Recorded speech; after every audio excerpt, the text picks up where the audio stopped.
nightclub. Let me stay here a little longer in this body. I heard that little Come Yanchi. on.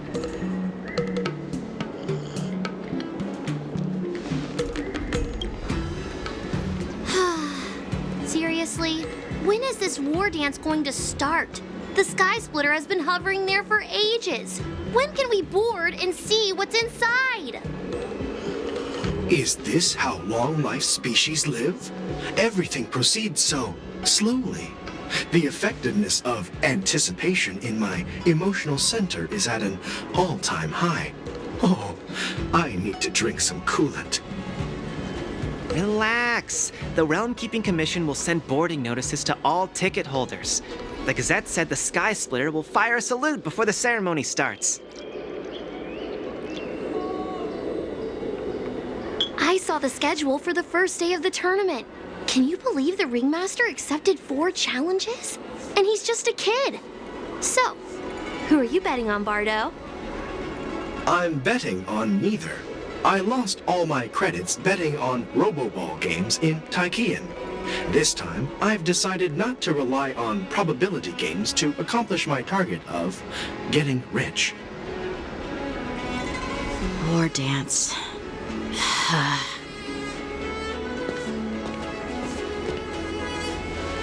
There you are. I heard you and Mr. Dan Heng went to meet the judges, and then a riot broke out in the shackling prison. I was so worried about you. Thank goodness you both made it out safe.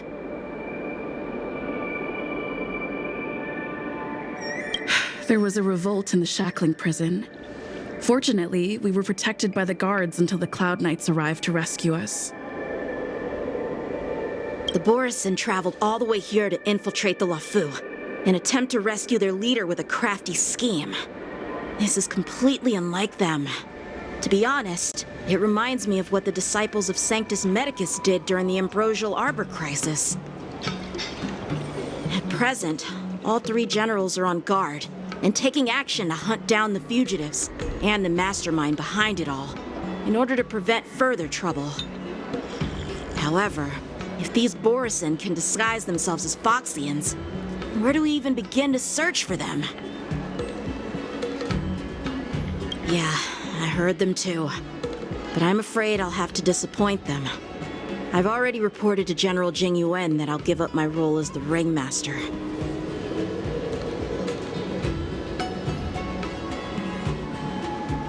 The security of the Lafu is more important to me than anything else.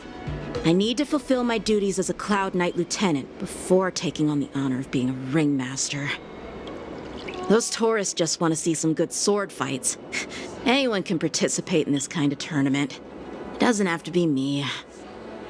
The real challenge lies beyond the ring on the Sky Splitter. If we don't capture the fugitives soon, Hule will wreak havoc. Obviously, there's someone behind the scenes orchestrating this prison break, intending to spread chaos. If we fail to thwart their evil plan, what honor will be left for us to uphold? Well said. You may be tiny in stature, but your ambition matches that of the Yao Qing's warriors. Hey, this has nothing to do with my height.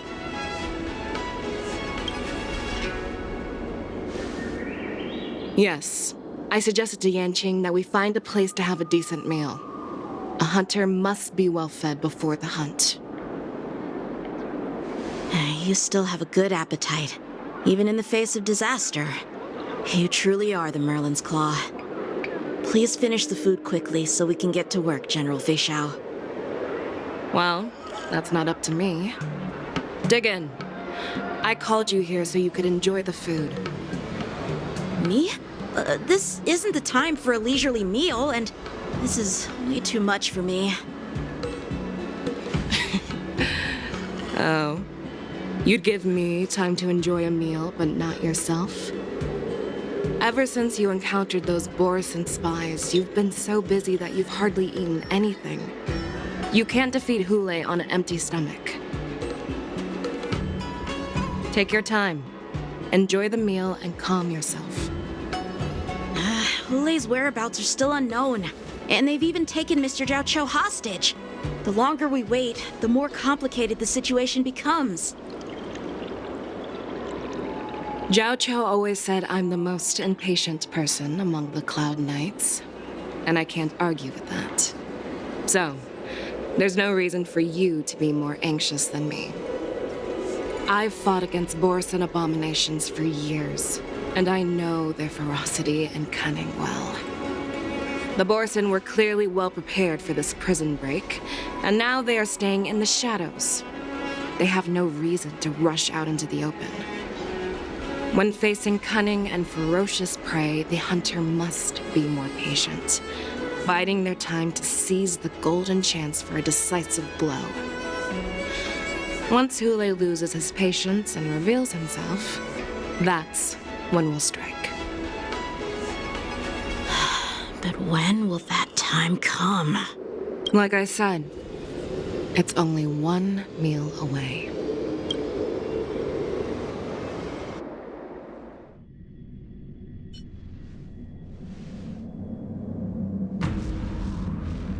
General Hua Yan, the Skyfaring Commission has finished its preparations.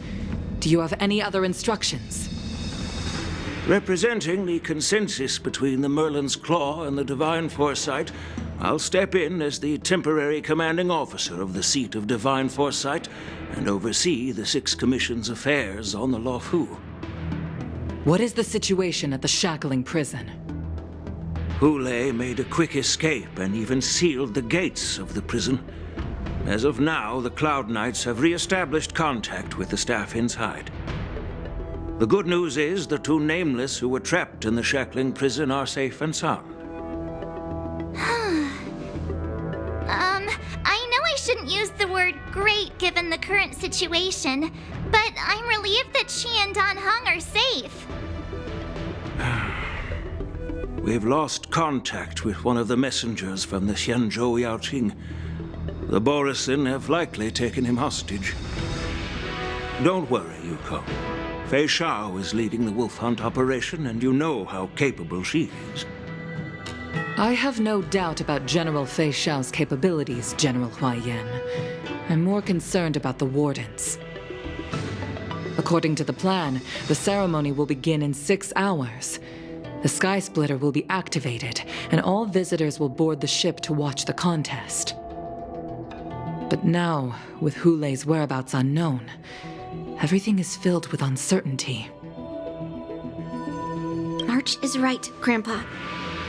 I heard the escaped prisoner from the Shackling prison is beyond formidable. In case anything goes wrong. So, Yun Li, what do you think we should do? Well, I believe we should declare martial law and allocate manpower to search for the escaped prisoners. And as for the war dance, it's better to announce an indefinite delay for now. Your plan sounds solid, but unfortunately, solid plans rarely get a chance to be implemented. I believe there are at least 2 parties who won't accept your approach.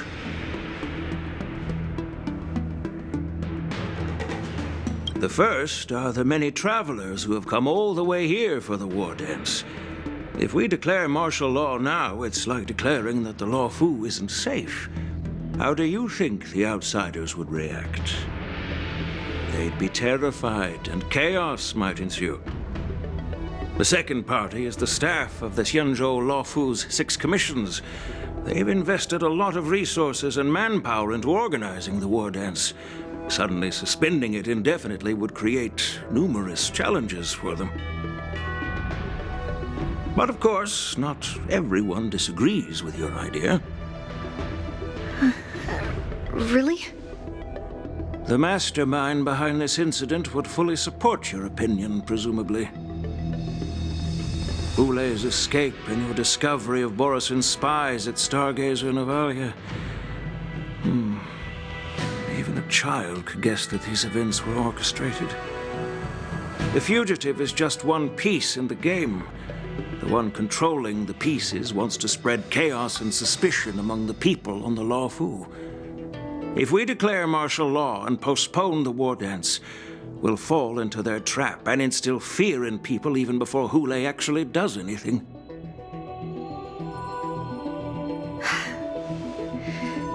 So what do we do? We'll search for the prisoners while maintaining order on the Law Fu, acting as if nothing has happened. As if nothing has happened? Yan Qing said he'd assist the generals, and now he's nowhere to be found. With the host ringmaster gone, how are we supposed to act like nothing has happened? That's why I called the two of you here.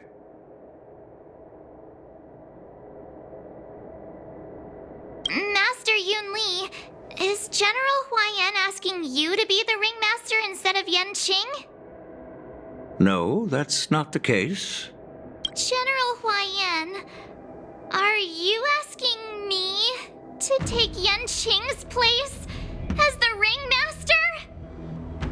You caught on quickly, Miss March. That's exactly what I mean. But Miss March is a guest invited by General Jing Yuan, Grandpa. How can an outsider represent the Lawfu in the ring? It will make the Xianzhou Lawfu a laughingstock. Dear child, the nameless of the Astral Express are renowned throughout the cosmos. It's an honor to have them participate in the ceremony. Plus, Miss March is a disciple of the little Cloud Knight Lieutenant. How can she be regarded as an outsider? We can't afford to have any problems during the war dance. I'm entrusting you not only with the honor of the ring, but also with the security of the Sky Splitter. Yukong, please explain to them the rest of the arrangements.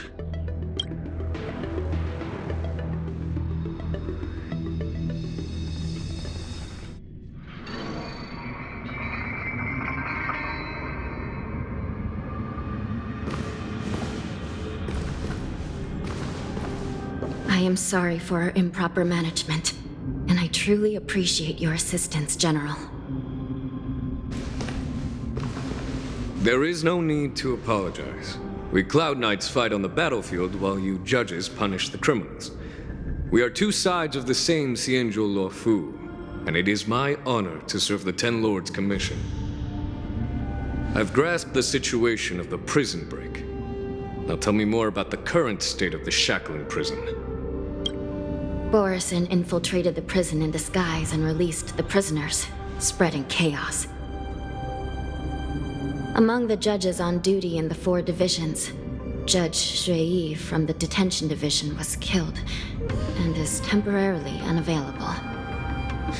So, I'm taking over her duties and commanding Arumaton spectral envoys and spiritfarers to quickly restore order in the affected areas.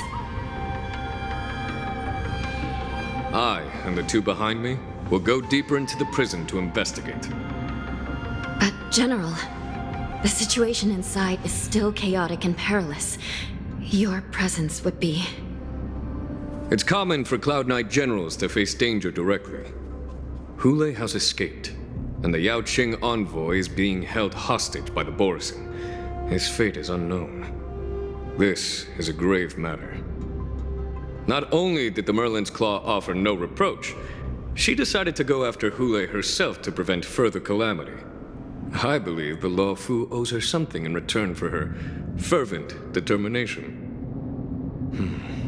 How did the infiltrators learn about the location where Hule was held? And how did they time their plan just before the Yao Qing messengers were ready to escort him? Finding the answer to these questions shouldn't be too difficult. What truly matters is if we can gather the clues that lead us to the mastermind behind all of this. I understand, but I'm afraid it won't be an easy task. For a long time, this hidden force has been pursuing their own goals and undermining the security of the Law Fu. Backing down now will only encourage them to further endanger the peace here. The Ten Lords Commission will support your decision with everything we have, General. Dan Heng and Ling Sha. I'll need both of you to accompany me on this challenging journey. Well, it's part of my responsibilities as the Cauldron Master. So, where would you like to start, General? Let's start with those Borisin disguised as Foxians. My people have already prepared the evidence.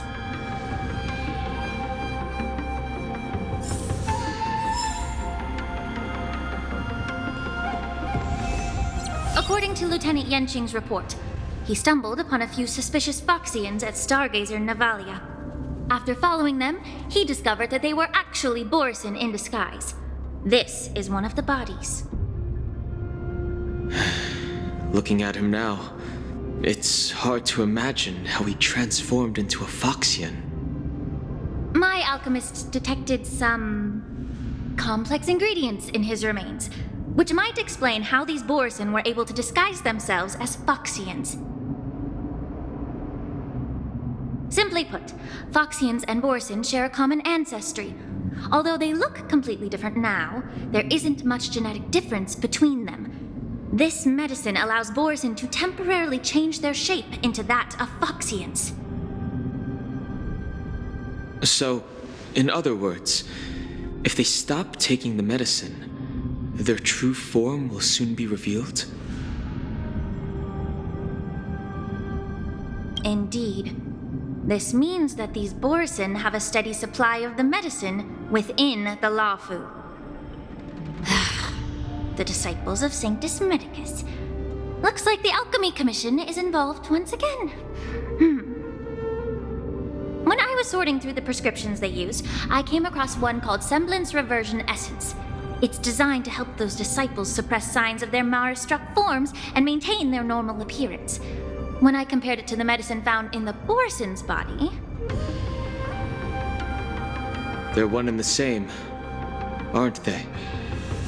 The medicinal properties and ingredients may differ, but the principle remains the same. Since ancient times, the Borisin have always sought to have more powerful bodies, regarding the Foxians as weaklings. Yet, in order to save their warhead, they were willing to disguise themselves as Foxians. Their determination is quite remarkable. If these infiltrators rely on the medicine to maintain their disguise, then following this lead in our investigation seems prudent. Please follow me. Here we are. According to the judge, this area is not yet under control, so we should proceed cautiously. I've captured the nature of the medicine in my senses. By following the medicinal fumes, we should be able to retrace the steps of the disguised Borisin.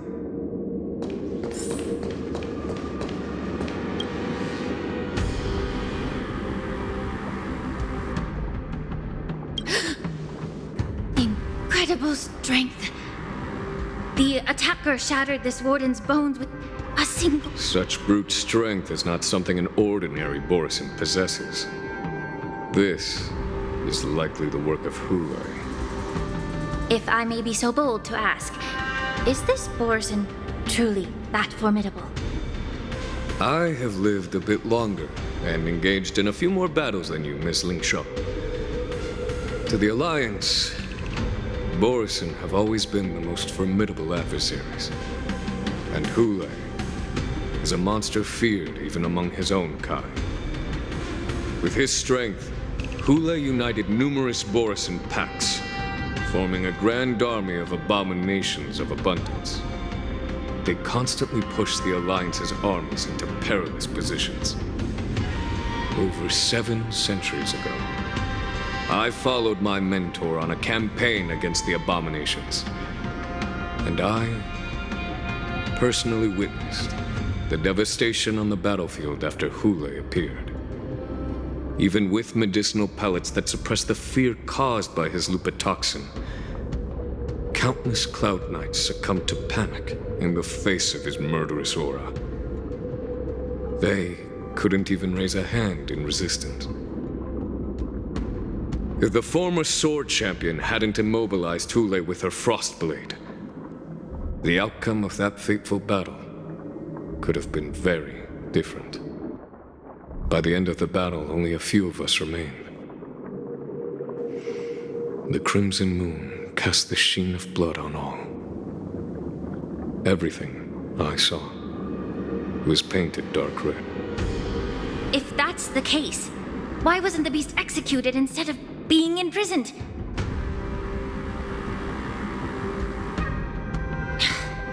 On the Xianzhou, the judges cast those unforgivable and nearly immortal abominations of abundance into the eternal flames of the stars, reducing them to ashes.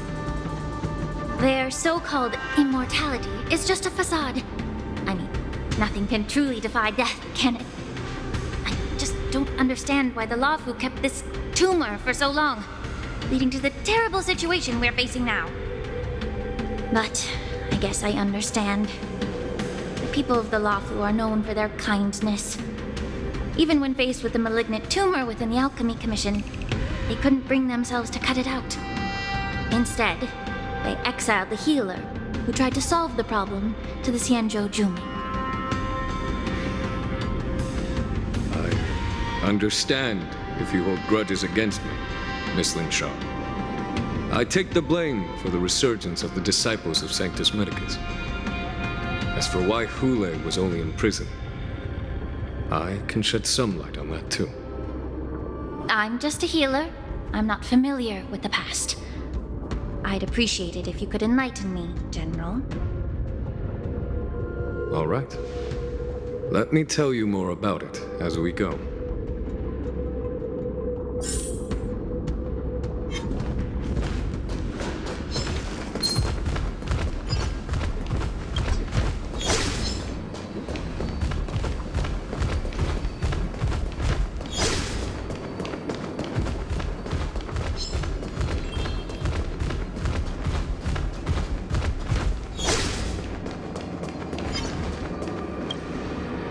This Cloud Knight also take the medicine?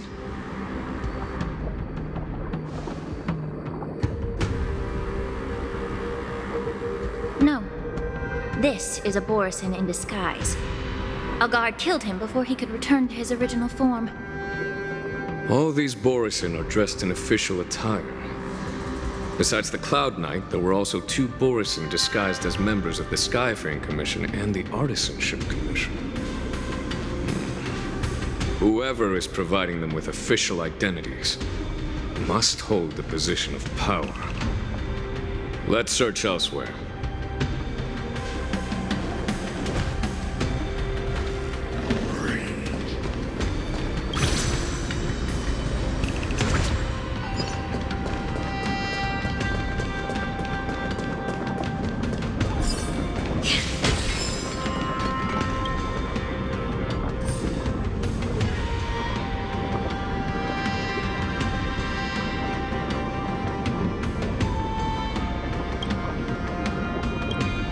Someone bit open his arteries and drained almost all of his blood while he was still alive. Such a cruel and ruthless act. Despite being a long-lived species, Borisin are actually more like predatory beasts that must feed on raw blood and flesh. I've heard that Hule was deprived of food and water in the shackling prison. It's hard to imagine how he managed to suppress his hunger for over 7 centuries. Will the hostage from the Yaoqing be able to avoid being his meal? Such is the terrible nature of the abominations of abundance. We subjected him to the Forest of Swords to drain his life force. But in the end, his punishment turned into a test of our patience. Just like you said, Miss Lingshaw. Casting a creature that can't be killed into a star would be a way to permanently get rid of it. But unfortunately... The Foxians didn't agree to that. Exactly. The atrocities committed by Hule went beyond mere massacres. Throughout numerous wars, we made every effort to eradicate the Borisin. But Hule, with his mysterious sorcery, turned countless Foxians into his pawns. And so the Borisin kept returning. The Foxians curse his name day and night, and they even use it to scare children into staying quiet. How could they grant a swift death to such a great sinner? I wonder if you know why Hule wasn't taken into custody by the Foxian majority Xianzhou Yaoqing, but instead imprisoned in the Xianzhou Luofu, Miss Lingsha. As you mentioned, your mentor was an exceptional warrior and was the one who defeated Hule, an extraordinary achievement. Therefore, the Marshal placed this feral beast under the jurisdiction of the Xianzhou Luofu as an honor, I assume? It seems you have a major misunderstanding about this arrangement, Miss Lingsha. Allow me to explain it to you.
Yanqing told me that an IPC ship was attacked by Borisin.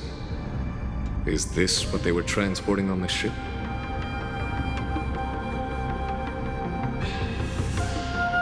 Yes. The Artisanship Commission and Alchemy Commission conducted a joint examination and found that the parts of this machine are made from specially refined Borisin biotissue. I heard the Intelligentsia Guild has been researching the biological properties of long-life species, hoping to make medical or combat-related discoveries. However, they haven't dared to cross any lines due to their so-called relationship with the Alliance.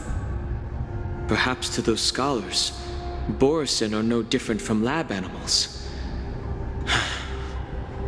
Maybe the Borisin attacked that ship to retaliate against the Intelligentsia Guild for experimenting on them? No. If it were only about revenge, they could just wreck the ship and destroy all the cargo, instead of allowing it to end up in the shackling prison. It was a deliberate display to showcase the dangerous nature of the cargo in broad daylight. This way, the cargo would end up in the shackling prison, serving as a tool for the prison break. This skill in exploiting the blind spots of others' mindsets is so atypical of them. I'm afraid the IPC and the Intelligentsia Guild unknowingly became their accomplices.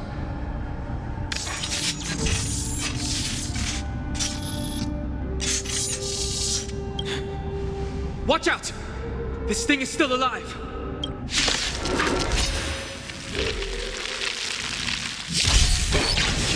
Even after suffering such severe attacks?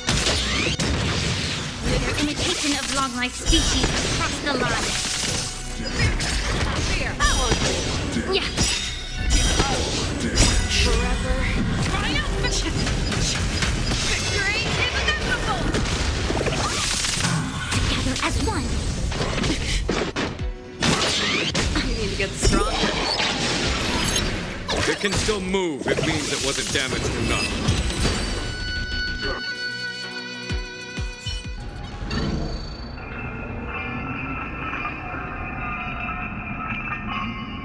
You haven't answered my question about why Hule was imprisoned in the Luofu instead of the Yaoqing, General. You've been reserved in your response. Could it be that such an arrangement wasn't an honor? The reason why the Marshal didn't leave Hule on the Yaoqing lies in the very mech in front of us. Are you suggesting that there are people trying to understand Hule's secrets and use them for their own purposes? Just like with this mech?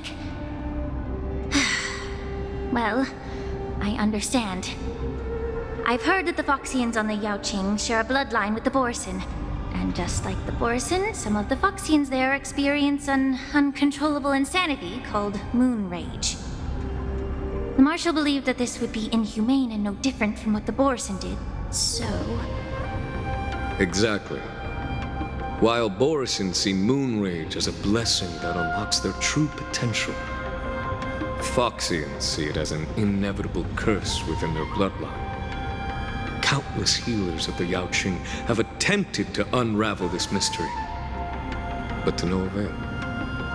Why can Borson control the power of moon rage? Can we Foxians break free from this curse? These questions were asked frequently. Each questioner had good intentions. But the road to catastrophe is paved with good intentions. To the Foxians of the Yaoqing, Hule was not only the warhead of the Borson, but also a monster that could be the subject of much research. Hule thus became a poison that corrupted people's minds without their knowing. That's why the Marshal decided to imprison Hule and the Luofu. It wasn't an honor, but rather a warning. Because such selfish pursuits in the name of good intentions once led to a tragedy on the Luofu that served as a warning to future generations. The sedition of Imbibitor Lunae. By imprisoning Hule and the Xianzhou Luofu, the Marshal both suppressed the dangerous intentions of the Yaoqing Foxians and warned the Xianzhou Luofu to refrain from repeating its mistake. That was a necessary trade-off. The Xianzhou alliance is not solely about the Xianzhou natives. Only when all three races, Foxian, Videodora, and Xianzhou natives, form an alliance, will there be a promising future for all. Thank you for enlightening me. Was it for the same reason that you traded off my mentor to the Xianzhou Zhuming, only to stand idle and allow the resurgence of the disciples of Sanctus Medicus? You said that I couldn't bear to cut out the malignant tumor within the Alchemy Commission, but instead exiled the healer who tried to solve the problem to the Xianzhou Zhuming. But did your mentor tell you her good intentions led her to perform certain healing arts on Dun Hung, who had just finished his hatching rebirth, so that he would regain the memories of his past life? What did you just say? She believed that restoring the High Elder's knowledge of his past life would allow the Videodora to resume their duty as the guardians of the Ambrosial Arbor, quelling the strife within their clan and bringing everything back on the right path. But just as I mentioned earlier, the road to catastrophe is always paved with good intentions. Since then, the 6 charioteers decided that the Alchemy Commission would no longer have a cauldron master, until your arrival now. If that's the case, I should thank you for protecting my mentor by exiling her, General. Quite the contrary. I should be the one thanking you. Thanking me? All I ever want is to have a clear conscience. However, can long-life species truly achieve that goal in their long-drawn lives? For example, you were implicated along with your mentor and forced to leave your homeland without knowing the truth. And now, with the complicated situation in the Alchemy Commission, the Alliance has spared me a lot of trouble by sending you to handle this challenging task. Shouldn't I be thanking you instead? Your eloquence is indeed impressive, the divine foresight. You won't even leave me any excuses to hold a grudge against you. But let me make it clear. The Alliance sent me here to handle the business impartially, not to choose sides. It doesn't matter which side you choose, Miss Lingshaw. At the end of the day, both you and I stand on the side of the Alliance, don't we? Let's keep going.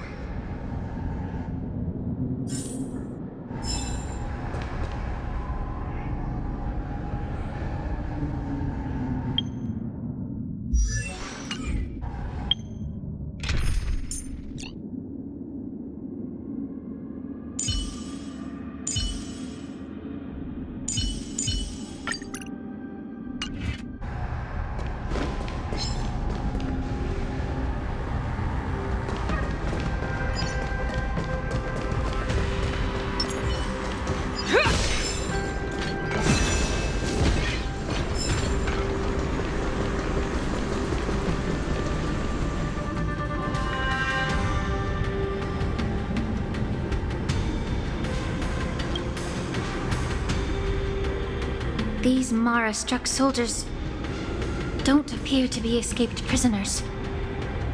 How can you tell? These soldiers are fully armed.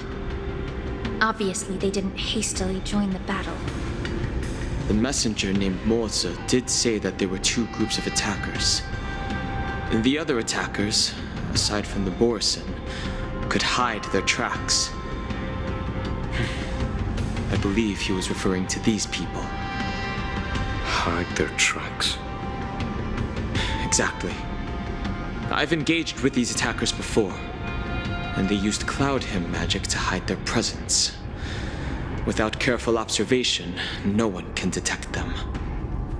You once warned me to be cautious of the Vidyadhara Elder's influence within the Alchemy Commission.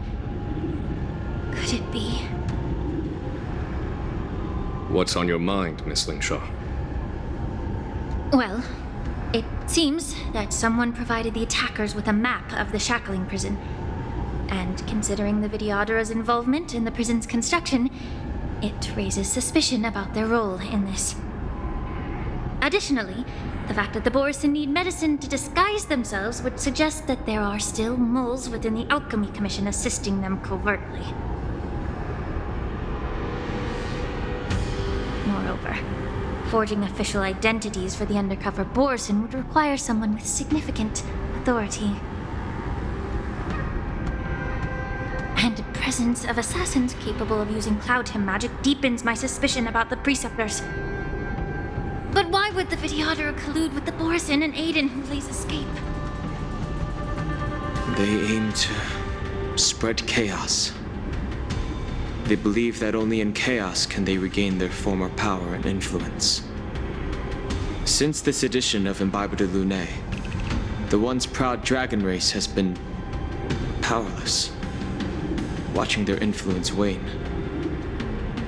Being a native of the Luofu, Miss Lingshaw, I believe you understand the implications. However, I don't think the Preceptors are the true masterminds. If I'm not mistaken, the one behind all this treachery is the Lord Ravager who exploited the weaknesses within the Luofu and instigated the disciples of Sanctus Medicus, ultimately leading to the Ambrosial Arbor's resurrection. Fentilia. Please remember, General, that everything I've mentioned is mere speculation. We need concrete evidence for a public trial. If you want to interrogate someone within the Vidyadhara's ranks, you'll need irrefutable proof. So, what's your plan, Miss Lingshaw? I'll send an invitation to the Preceptors. An invitation? The Preceptors have been inviting me for a personal meeting since my arrival on the Luofu. Now, I'll send them the remains of these Mara-struck soldiers and the route map I found in the prisoner's possession. Then, I'll ask them to meet me at Scale Gorge Waterscape. I'd like to hear their explanations. Good idea. If I were to take action, it might alert the true mastermind. I trust you to handle this matter, Miss Lingshaw. The internal affairs of the Vidyadhara should remain under their jurisdiction. And don't worry if things don't go smoothly. Once the wolf hunt operation is over, the hidden truths will come to light. Speaking of the wolf hunt operation, I'm truly worried about the Yaoqing messenger who was taken hostage. Hulei was starving in the shackling prison for centuries. I don't know if the messenger can survive in that wolf's clutches. May Rainbow's blessing keep him safe.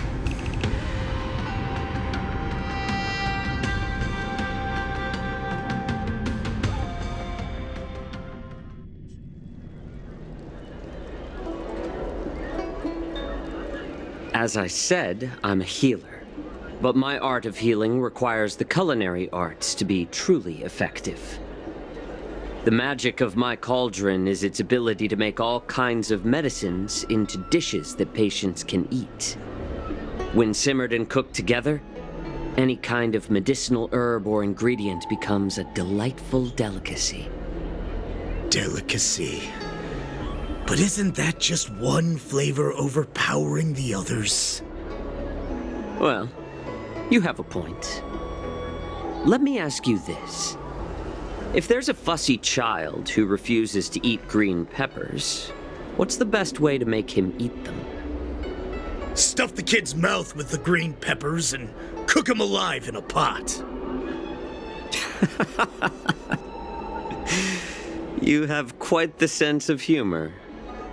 I've heard that you, Borisin, have lost many of your taste buds during the self-modification process, so you can't experience complex flavors. Only the saltiness of blood and flesh truly awakens your appetite. It's a shame I don't have any green peppers right now. Otherwise, I'd happily stuff them into your mouth and cook you alive in a pot. I'm just kidding. The answer is quite simple. Chop up the peppers and mix them with minced meat to make meatballs. This way, the flavor of the meat overpowers the taste of the peppers. And even a fussy child can enjoy them. Can I just boil your tongue in this hot pot? I know you're trying to buy time until someone comes to your rescue. You said that Jin Liu recently returned to the Luofu, right? Well, she did come back. But, unfortunately, I also found out that she committed serious crimes and was escorted to another Xianzhou ship. Do you really think you can delay our departure by provoking Lord Hulei's desire for revenge with your clever little tongue? You see Borisin as savages who know nothing about the Xianzhou, but in fact, we know all about your tracking tricks. Like the jade abacus you're carrying, and the side cranes in the sky. The more hope you hold in your heart, the greater your pain will be when death comes. I wonder if you can maintain your composure when I tear your throat open. His composure is only a temporary effect of the medicine. And it will wear off soon, right?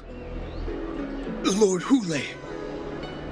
Oh, you pathetic Foxians. For thousands of years, we were the ones who allowed you to live, and who granted you civilization. But in the end, you chose to betray us for the freedom promised by the Xianzhou people.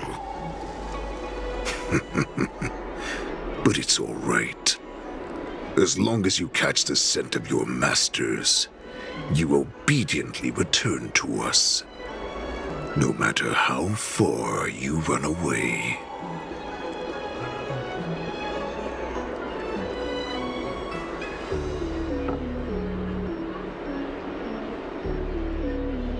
Run away, you said?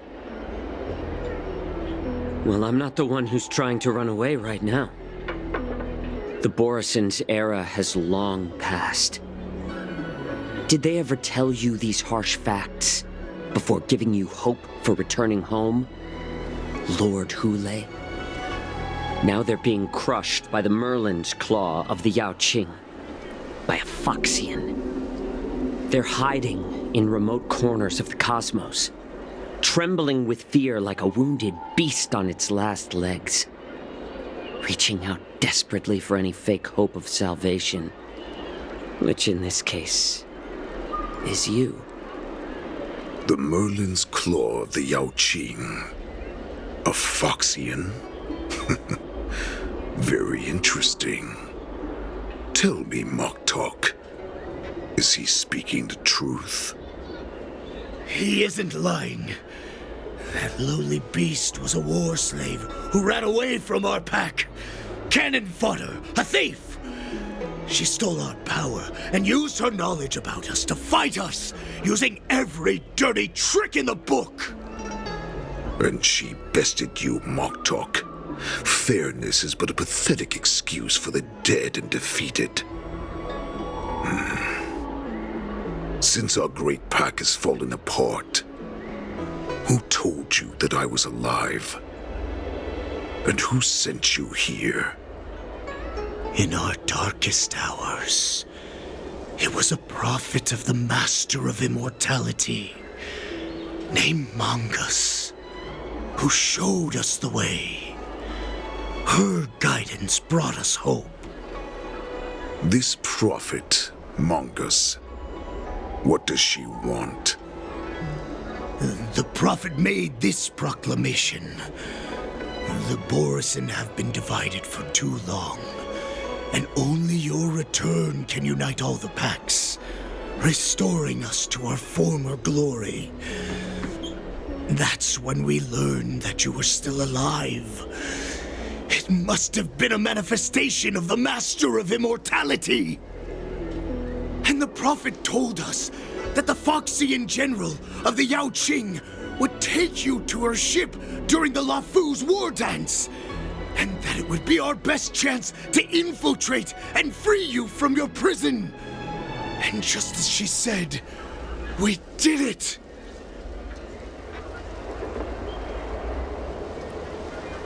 That so-called prophet lied to all of you. She just sent you here to die.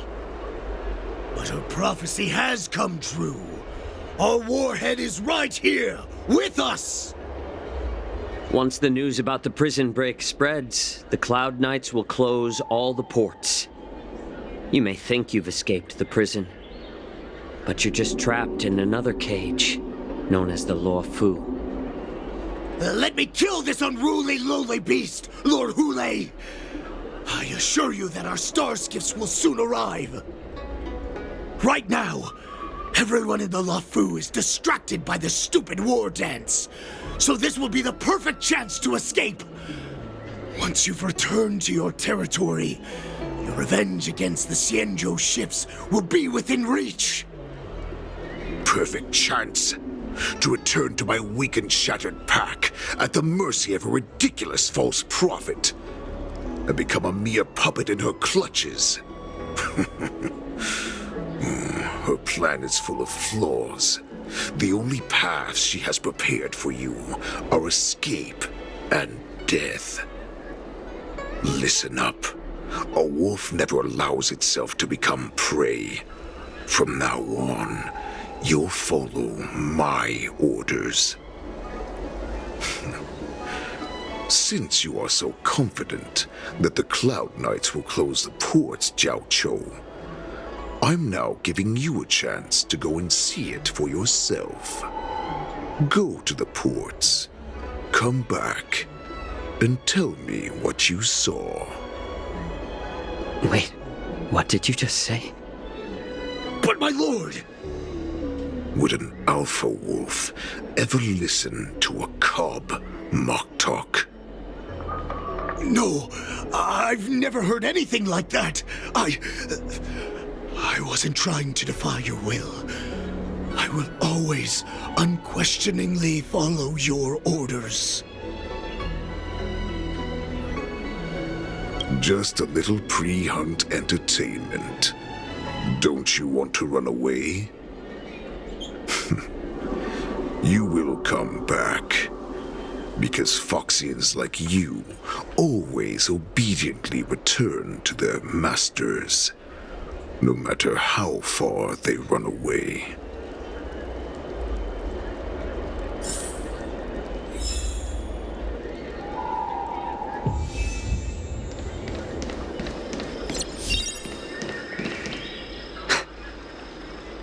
I can't believe he actually let me go. What game is he playing? Perhaps I can try to warn the Cloud Knights. No. Perhaps I can just escape.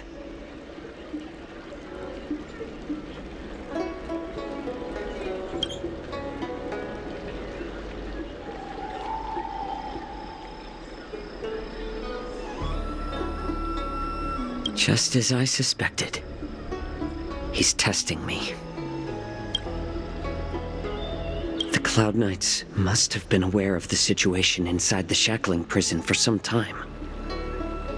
Will General Fei Xiao personally lead a squad to capture Hule? For now, I'll do as he asked.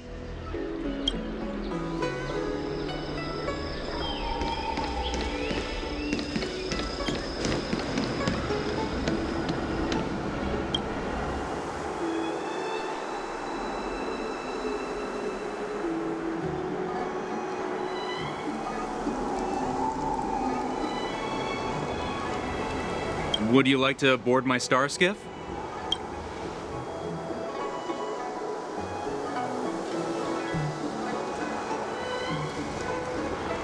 Well, my little star skiff can't accommodate that many. But I have a larger one that will arrive in less than 15 minutes if you need it. So, where would you like to go?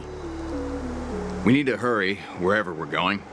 The war dance is about to start, and the Skyfaring Commission is prioritizing star skiffs heading to the Sky Splitter.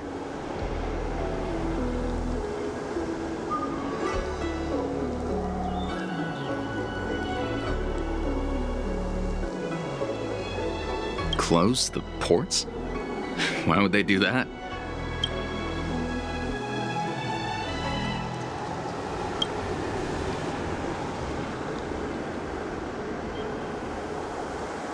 Would you like to board my... Well, my little star skiff, we need to hurry wherever we're going. What? Are you joking? How can I take you beyond the Jade Gate in this tiny star skiff?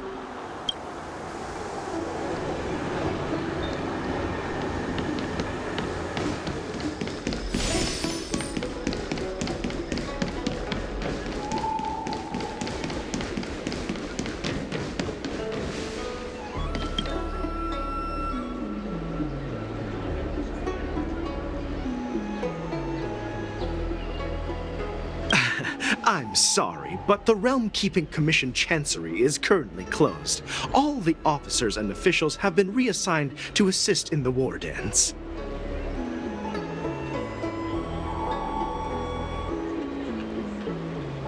Hey, although we're short-staffed at the moment, if there's anything I can do to help, please feel free to ask me.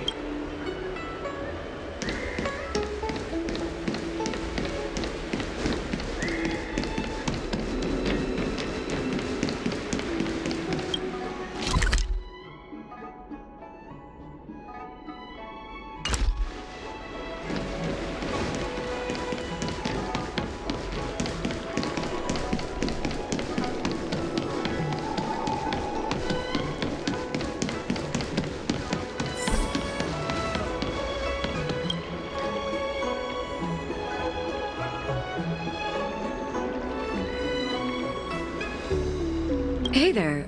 I noticed you'd been looking at me for quite a while. Do you need my help?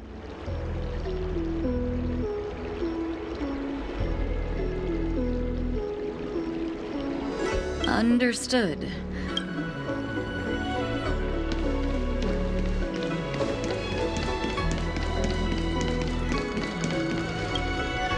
Stop asking. I'm off duty now. Go bother someone else.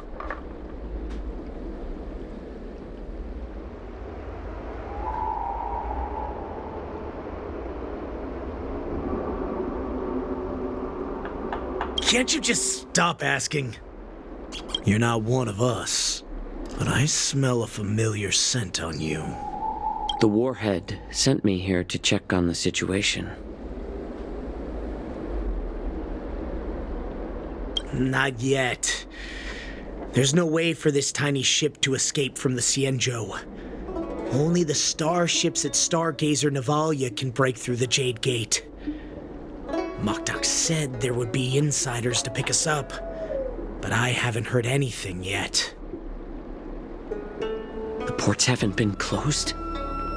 What is going on? Stalling won't help. It's time to confront Hule and see what tricks he's up to.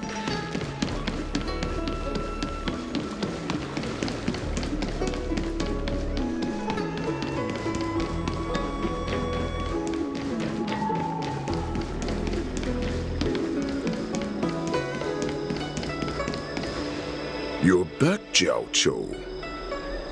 You were closely watching me, weren't you? And if I sought help from anyone, your people would kill them. Was that your plan, Hule?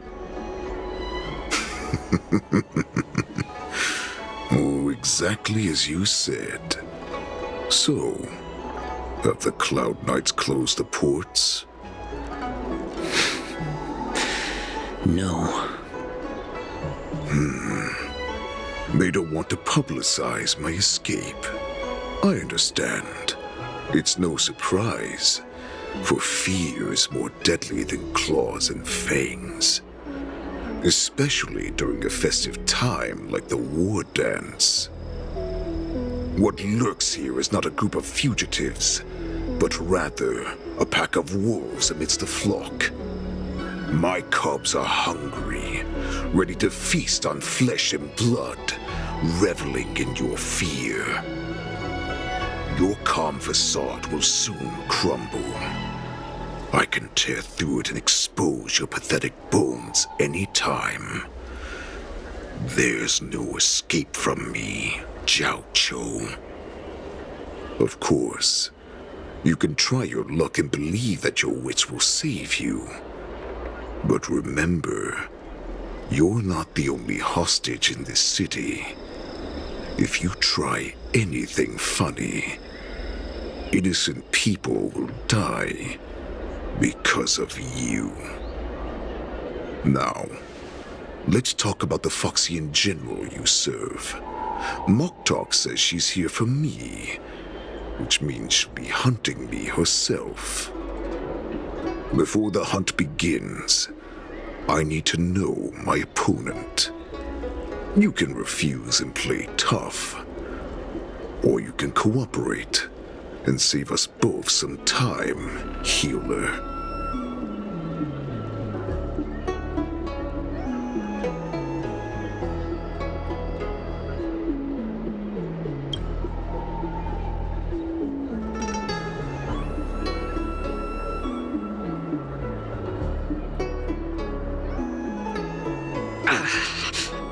Good. At least you didn't try to draw attention with a scream. That way no one will die in vain. But remember, the next time you refuse me, I'll crush your healing hands, then your knees, then your spine.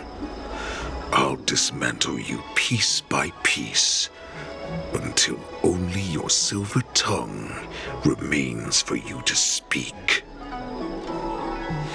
Fine. I'll tell you what you want to know about her. But I expect something in return.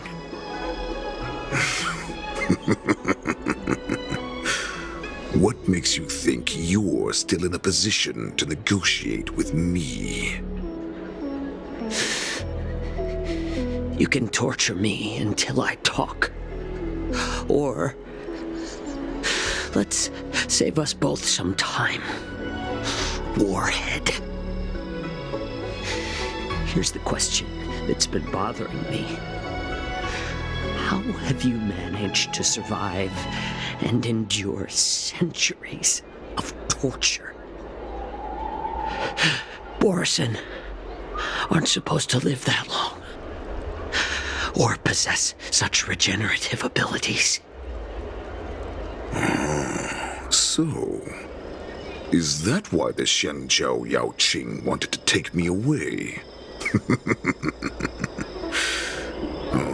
To some, I'm a hostage, but to others, I hold the secrets they desire. I still remember, in the early years of my captivity, the Foxians came and went. They extracted my blood and marrow, trying to unravel the mystery of moon rage. They wanted to conquer their fear of the Borison and free themselves from their bloodline. Unfortunately, they failed to uncover the secret. So, they resorted to the most brutal punishments they could imagine. Some seek power to destroy their enemies, while others seek power to become their enemies. Which one are you, Jiao Chou? Ah, I see. You're the most pitiful of them all, healer of the Yaoqing.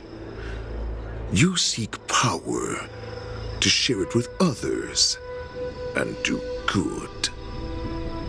Well, then let me tell you the answer you seek. In our ancient legends, Duran, the ancestor of the Borison, was dissatisfied with his limited lifespan and power.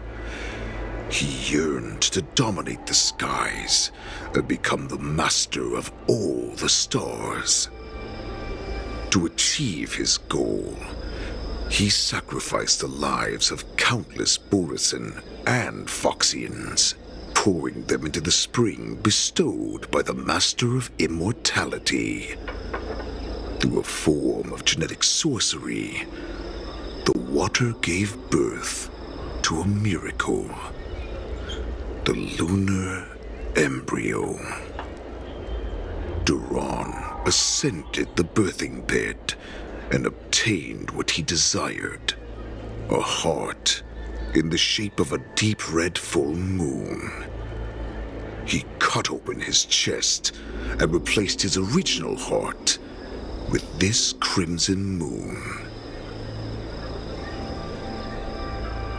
Laugh all you want, but only I know the truth behind every word. This moon heart beats within the body of every generation of the Borison warhead. In the ritual that decides the new warhead, the successor cuts open the previous warhead's chest and consumes the divine heart, thus possessing it as their own. Devouring is the true essence of life, allowing us to endure and thrive. It gathers the life essence of all the prey we consume, making us stronger and stronger. I thought all hope was lost after 7 centuries of torment. But now, this heart is beating once again. All right. Now it's your turn to tell me everything about the Merlin's Claw. Jiao Chou, I found you.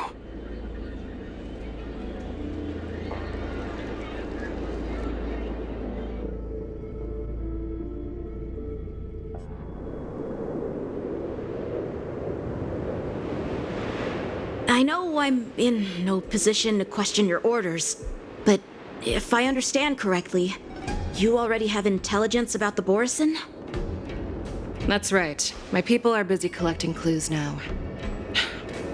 What's the situation, Wadza? General, before we completely lost contact with Jiao Chou, I picked up a signal from his Jade Abacus. It won't take long before we locate their whereabouts. If that's the case, shouldn't we immediately go there and join forces to eliminate the Borisin? Why are we returning to Stargazer Navalia? Looks like your general has only taught you swordplay, not the art of the hunt. There's an old saying among the Borisin. In the forest, the hunter may easily become the hunted. While we may call ourselves the hunters now, chasing them blindly will only make us become the prey.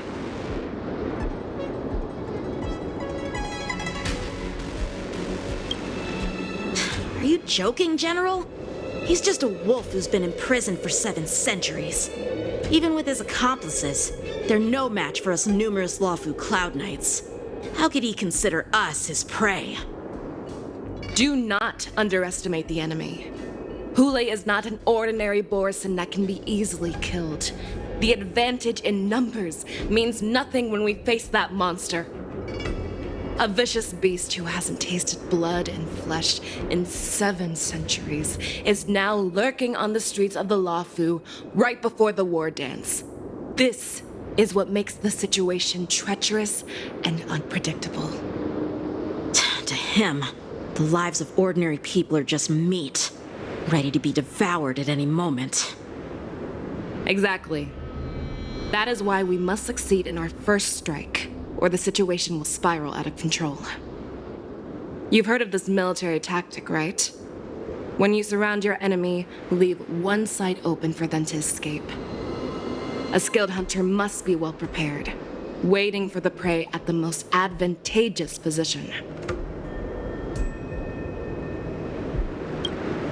What would we do if we were the escapees from the shackling prison? While we can disguise ourselves and blend in with the crowd, we don't plan on staying here for long. In this case, what do we need most now? A star skiff to get us out of the Lawfu. The Borisin we discovered at Stargazer Navalia were actually preparing a vessel for their escape. We predict their next move, and we take them down. Let's start from where you found those Borisin and corner our prey.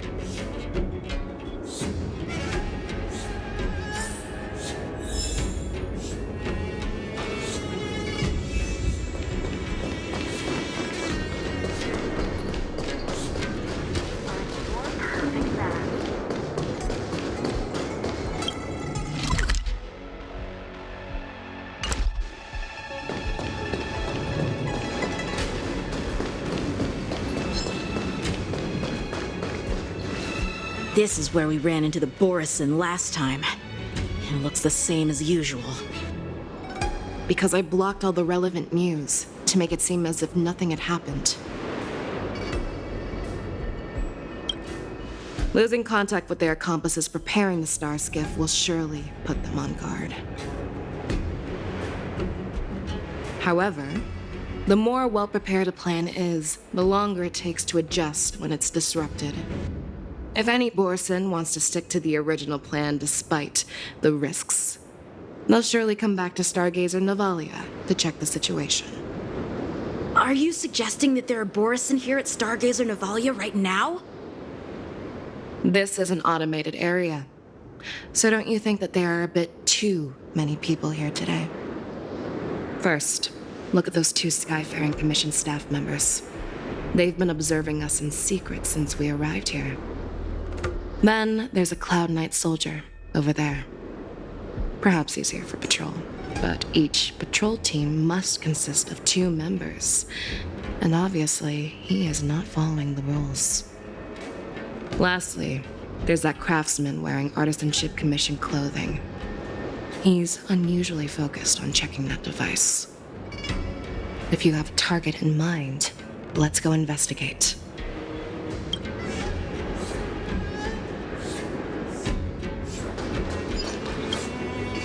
Who are you? Don't you know that Stargazer Navalia is on lockdown now? Hey, chill out. They're just a few lost tourists. But Stargazer Navalia is the shipbuilding port of the Xianzhou Lawfu. If the Skyfaring Commission called for a lockdown, there should be official documents proving it, right?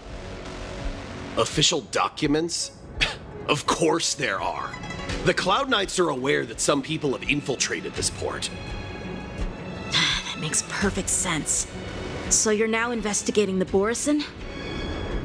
Yeah, well, we've received orders from the higher-ups, so we've blocked off this area to prevent any interference with our inspection. Thank you for your understanding.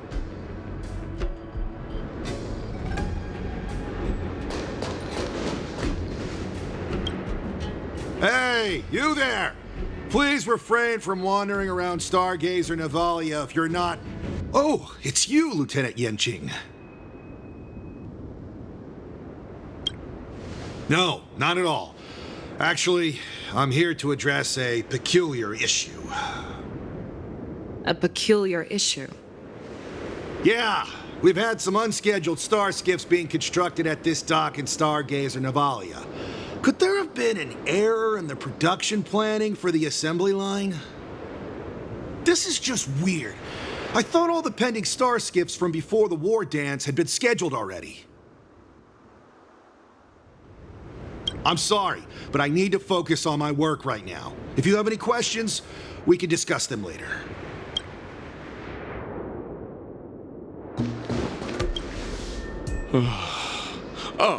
Lieutenant Yenching and General Feixiao? You're aware of the Borison prison break, right? Yeah, I've received the news, and I'll be on the alert. Looks like you've been keeping an eye on the Sky Splitter. Have you noticed anything unusual? No, everything is normal on the ship. Nothing out of the ordinary.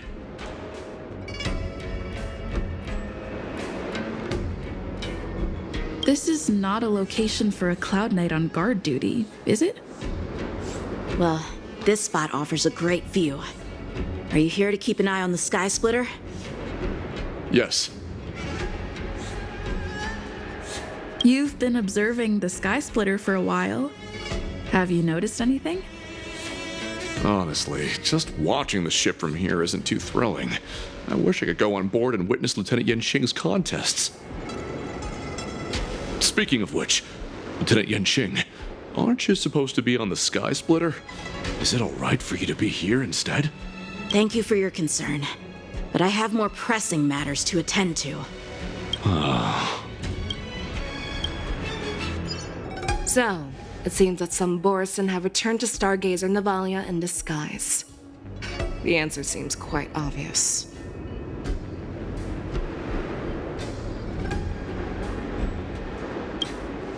That's my suspicion as well. Remember when I mentioned that the Cloud Knights blocked all relevant news to make it seem as if nothing happened? Stargazer Navalia is not under lockdown. But on the contrary, those staff members use Stargazer Navalia is on lockdown as an excuse to persuade us to leave. This contradicts the Cloud Knights' plans. Their flimsy disguise has been exposed. Even if they try to hide, there's no way they can escape us.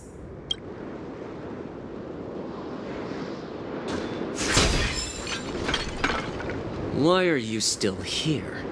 As I said, Stargazer Navalia is on lockdown now. No, I never issued such an order. Who are you? Perhaps you haven't met me on the battlefield, but I am certain you've heard my name. Now I'm asking you a question, so answer me. Tell how many more of your comrades are here. Where were you planning to meet Hule? This woman, she's the general of the Yaoqing. What are you still waiting for? Attack her!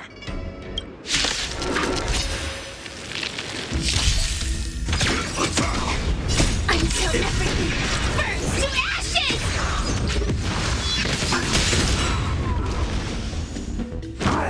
Catch up.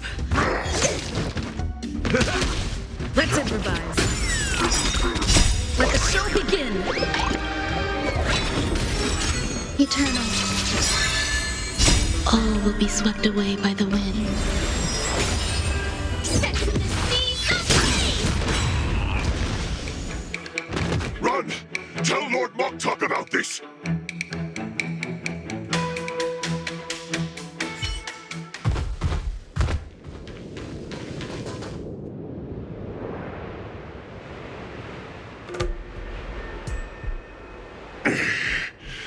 Why don't you kill me? Because I need answers. You were our war slave, so you should know us descendants of Duran. You want me to talk? Fine. Try whatever you want, but I assure you, you won't get anything from me. Only fangs and blood.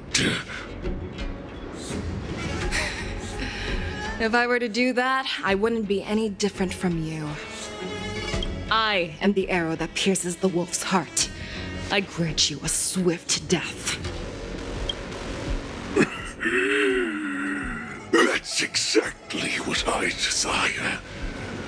Wolves that leave the pack are prepared for the fate of never returning home. But sadly, you didn't catch my partner. He will alert them. Before you close your eyes, you should know that I allowed him to escape. Because he will lead the Cloud Knights to Hule's hideout.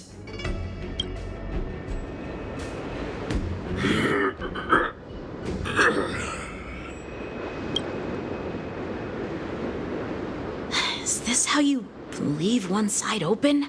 You let that Borison escape so you could track him? This is the most common hunting tactic used by Borison. I know the methods of these abominations all too well. They always leave an escape route for their prey, allowing them to flee in fear. Then they chase them like it's a game. Borison get great satisfaction from the last struggles of their victims. Have you witnessed these things firsthand? That guy called you a war slave. What exactly have you experienced? Well, just a hazy past that I can barely recollect. Long ago, I was one of them. Not all Foxians are lucky enough to be born on a Xianzhou ship. I grew up in one of the worlds where Borison roam, known as the Fallen Territories by the people of the Yaoqing. To the Wolf Masters, Foxians are nothing but property. Cannon fodder used to slow down the Xianzhou attacks on the battlefield. But you survived. And not only that, you became the general of the Yaoqing. If I get the chance, I'd love to hear stories of your past, General. Speaking of stories, you've reminded me that now is not the time for them. Wadza, we've sent the warning from Stargazer Navalia. What's the situation on your end? I've found them. Zhao Cho is trying to stall Hule, and he signaled me to not reveal myself. Trust his judgment and keep watching. We'll be right there. I believe the warning we sent will stop Hule from attacking Stargazer Navalia. What will he do next? The hunt is not over yet. Stay safe, Zhao Cho.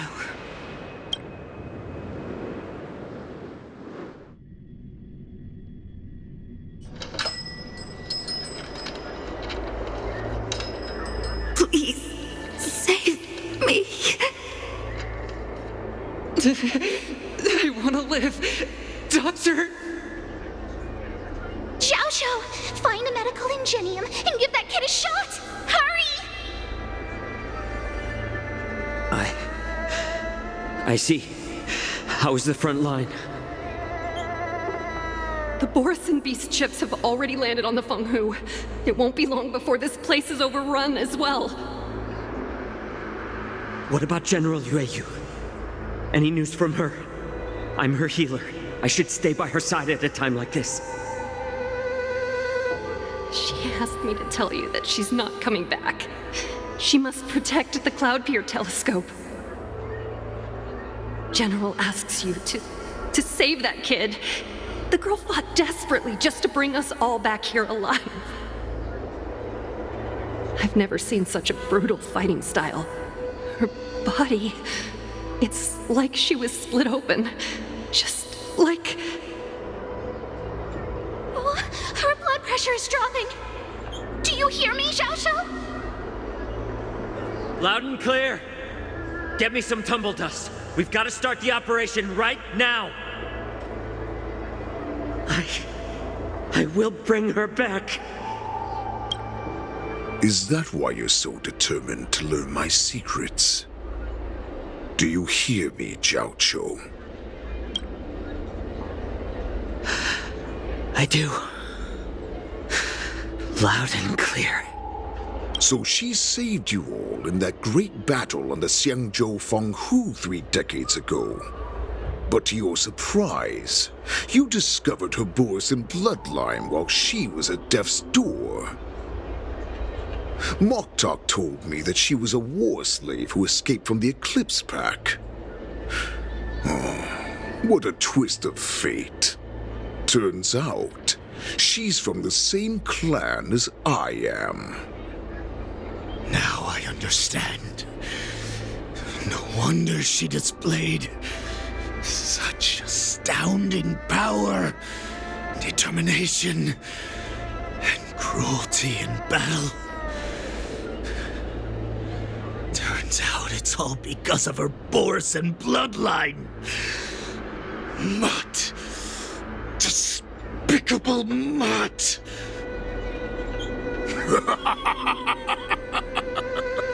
And she used the gift of her bloodline to destroy the Borson.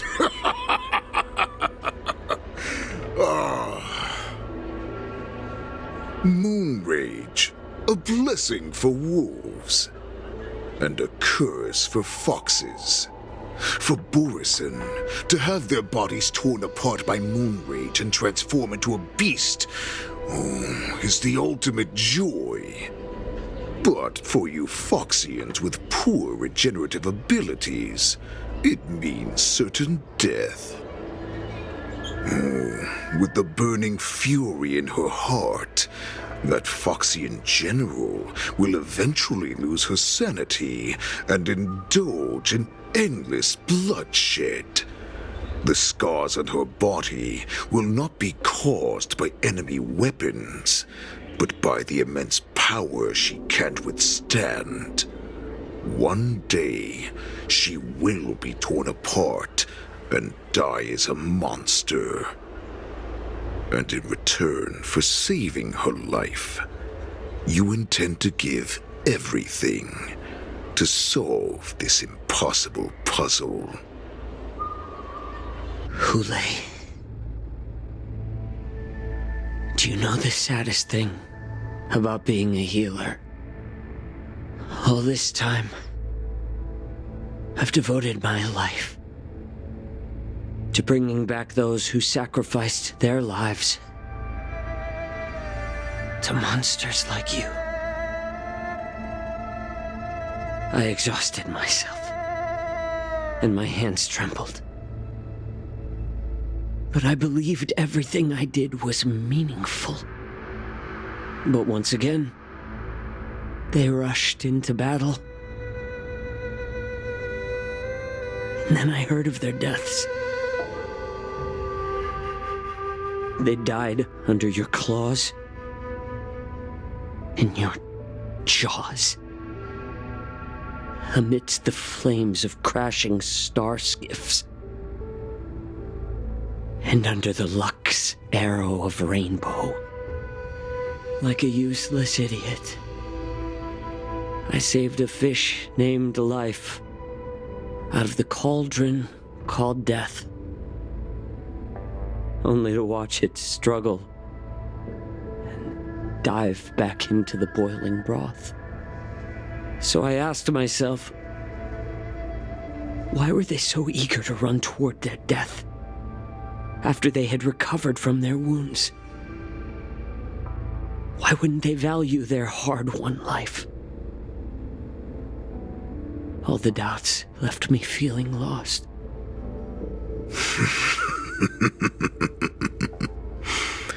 I can smell your desperation, all the way down to your bone marrow. Eventually, I realized that their deaths held value.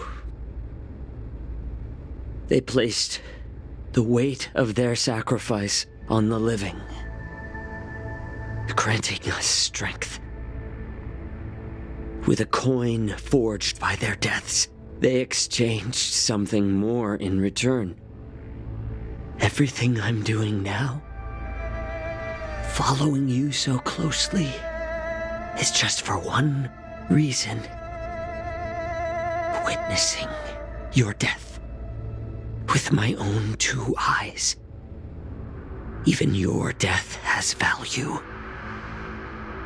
It will pave the way for a peaceful war dance and a fully cured Fei Shao.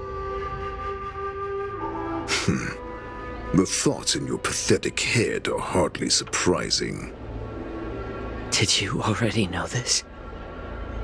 Yes, I did. As Borisin, we understand the value of death more than anyone. And as a healer who has witnessed so much death, you won't be swayed by fear. What a shame, what a shame. Your story actually sparked a trace of respect for you in my heart. Can you even feel respect with your corrupted heart? Of course. Because I caught a whiff of my own kind in you. Unfortunately, in the end, you're still just a weak fox. As the wolf's creed goes, gift the wolf a dead end where new paths arise. Raise him to a doomed fate where satiation lies. The cowards in forgotten corners meet their unworthy demise. Yet the valorous in brutal battles embrace their eternal prize. That's why I'm keeping you alive for now. I want to show you how Borisin truly respect their enemies. We will consume your flesh and blood, nourishing our own. We will crush your hopes and dreams, clearing a path for our hunt. Your feeble souls will witness a new future. A future that belongs to me. My lord, we received a message. Our arrangement at Stargazer Navalia has been discovered. We must act quickly. That doesn't surprise me at all. Moktok, what's that noise?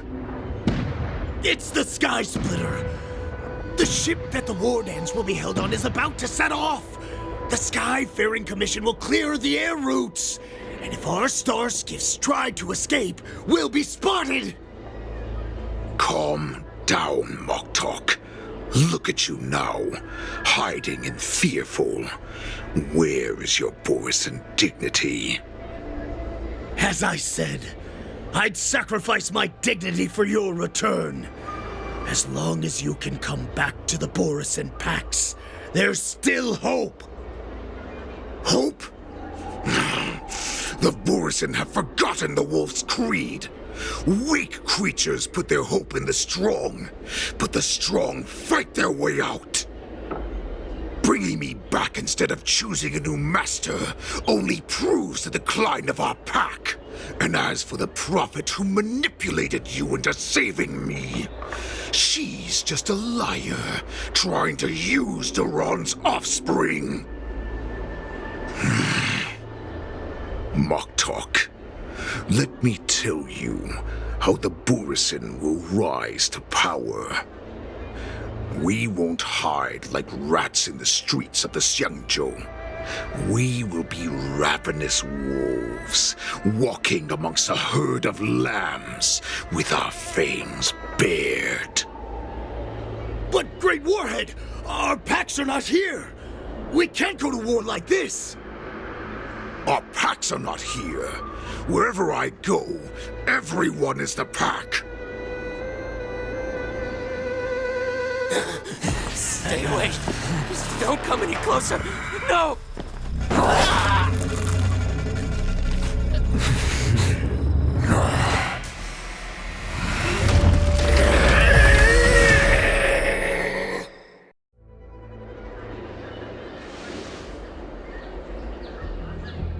Mock talk. We're the apex predators at the top of the hierarchy.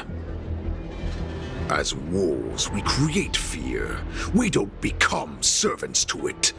If you're blind to the path, I will be the crimson moon that lights the way for you.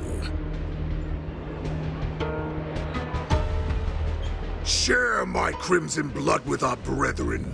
Use it to infect those Foxians and strike fear into their hearts. Now, you devious monkey, come out and face me. Chow Chow. Moza. Run. No, he can't run, and neither can you. You've come at the right time, monkey of the Yaoqing. Tell your general.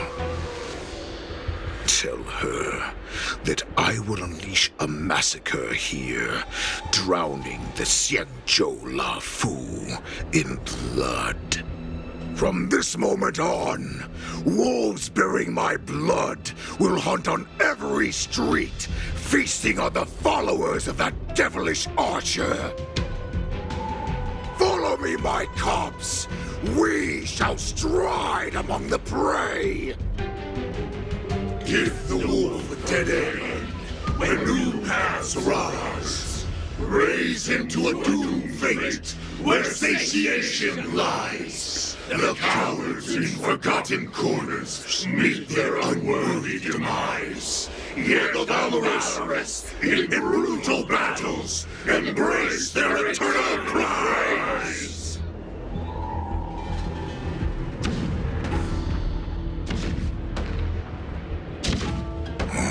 Do you hear that? The rumble of the cannons. It brings back all the memories of past battles within me. My return will bring back the Wolf's Creed.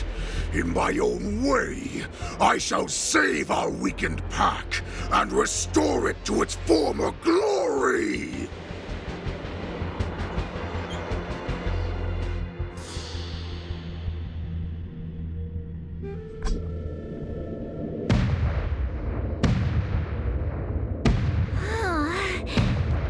The Sky Splitter's gun salute is really loud.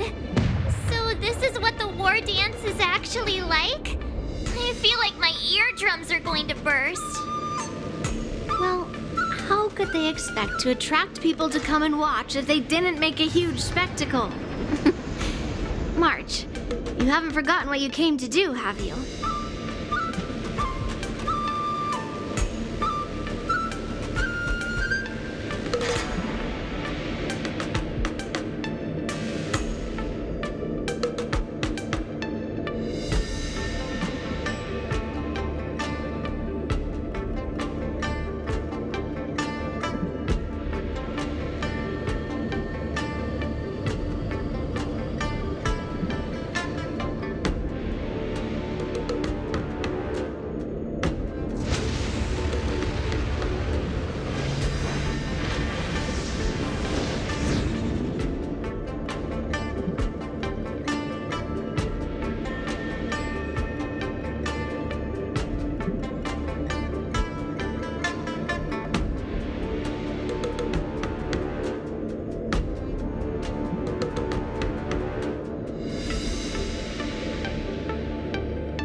the Tychean Stadium have come flooding back to me.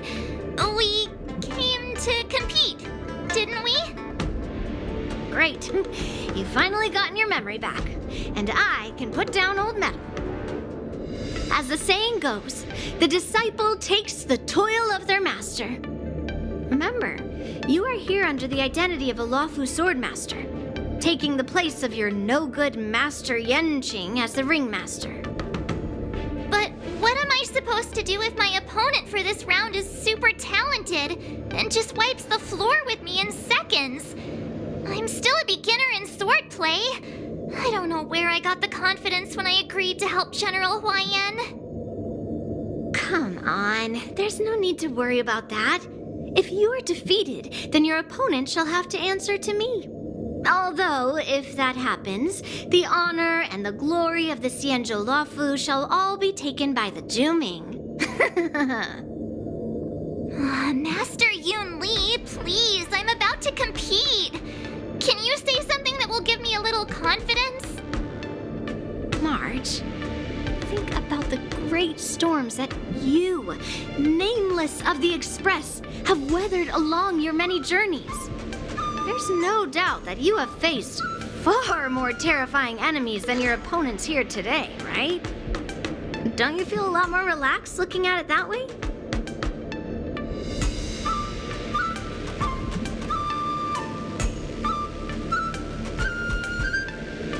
I've trained hard in the art of swordplay over these few days. It's time for me to get in the ring and prove myself. Let's go! Master Yun Li, I don't think I'm completely ready. March, there is no such thing as completely ready. Miss Yun Li, Miss March, this way, please.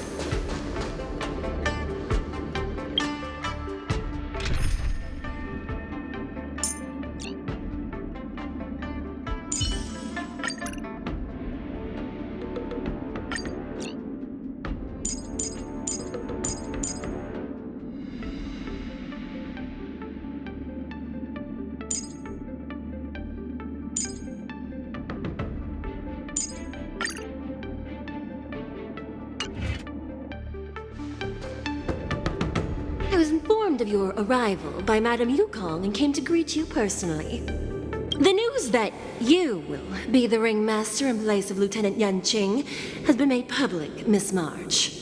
Just now, as I passed the contestants' hall, I overheard them all discussing this news. The most common question I heard was, who is March 7th? If they ask you this, how will you introduce yourself? Do you have something prepared?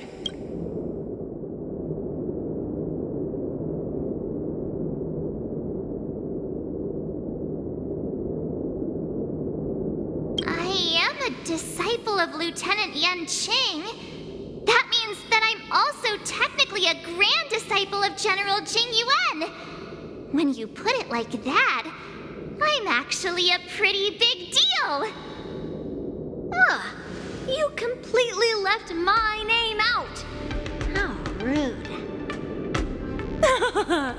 I see you are both quite relaxed. Impressive, given the imminent danger you face. Miss Yun Li's contestant information was registered for the war dance a long time ago. However, as a last-minute entry, the Skyfaring Commission has taken care of the necessary procedures for you, Miss March 7th. Please, follow this path. The contestant hall is just up ahead. Thank you, Miss Shikwe. Come, let's take a look around the contestant hall. So, this is the contestant hall. Oh, there are so many people! March, before the war dance begins, allow me to give you one more lesson. My grandfather always told me that a weapon mimics its master. That means that a person's weapon will reflect their habits and personality. You've seen me wield old metal before, haven't you? Tell me, what did you observe from that?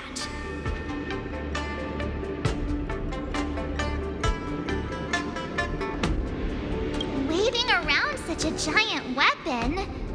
Master Yoon Lee favors using overwhelming force over strategy. You're not wrong. My battle style has always been simple and effective. One cut, and it's over. Observing the weapon that your opponent uses, assessing what kind of battle skills they excel at, and where their weaknesses lie, is the key to victory in battle. A shockingly heavy sword like mine, for example, is obviously not suited for a long, drawn-out battle. So, it would be best to find a way to drag the battle out. Why would you tell me your weakness? That's the only way to ensure that we have a fair fight, don't you think? I don't want to see you go and lose to someone else, after all. Now is a perfect opportunity to learn how to evaluate your opponents. Let's use the people here in the contestants' hall to practice. If you know yourself and know your enemy, you will not lose in 100 battles. Know myself and know the enemy. Let's see, who should I ask first?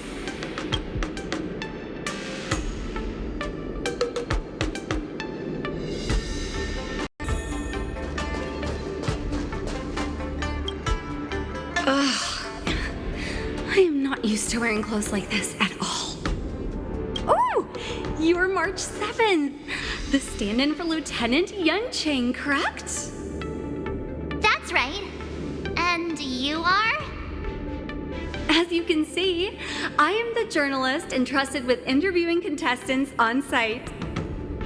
I see the Skyfaring Commission has really gone all out as the host. Interesting. That's right. A big event like this just can't go ahead without a few of us running around. Since the competition is getting started, could I ask you some questions that are on my mind? Great! First, the question that is on everyone's minds. Lieutenant Yunqing is not appearing in today's war dance. This is just gossip from unreliable sources, but I hear that Lieutenant Yunqing is seriously injured. Is this true?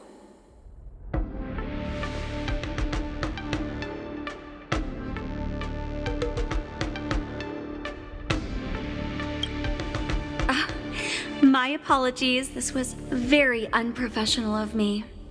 I see that Lieutenant Yunqing has his own affairs to tend to. Then, let us look forward to seeing a valiant performance from you, Miss March. Once the war dance begins, you will be challenged by master swordsmen from many different worlds, Miss March 7th. Are there any that you're looking forward to facing in particular?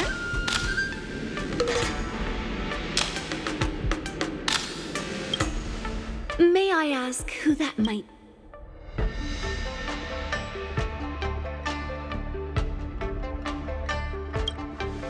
Sushong? Who is that? I feel like that's a name I've seen a lot online recently. Thank you very much for accepting my interview. Much appreciated.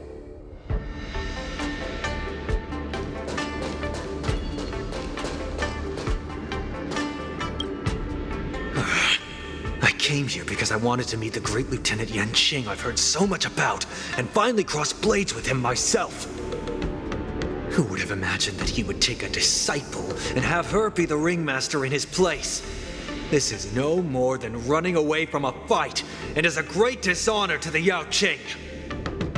This last-minute replacement, March 7th, who exactly is she?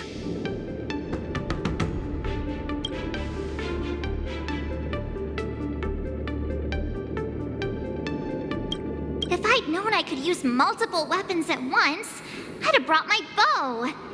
Hello, miss. Are you here to take part in the Ringmaster's Challenge too? That's right. I'm the March 7th that everyone's been talking about. What? You're March 7th? Don't worry. I'm a newbie swordmaster who's only been practicing the art of swordplay for half a month. March 7th. Standing before you is a seasoned Cloud Knight who has practiced swordsmanship for over 200 years. True. tricking the opponent into underestimating me is a valid tactic too, right?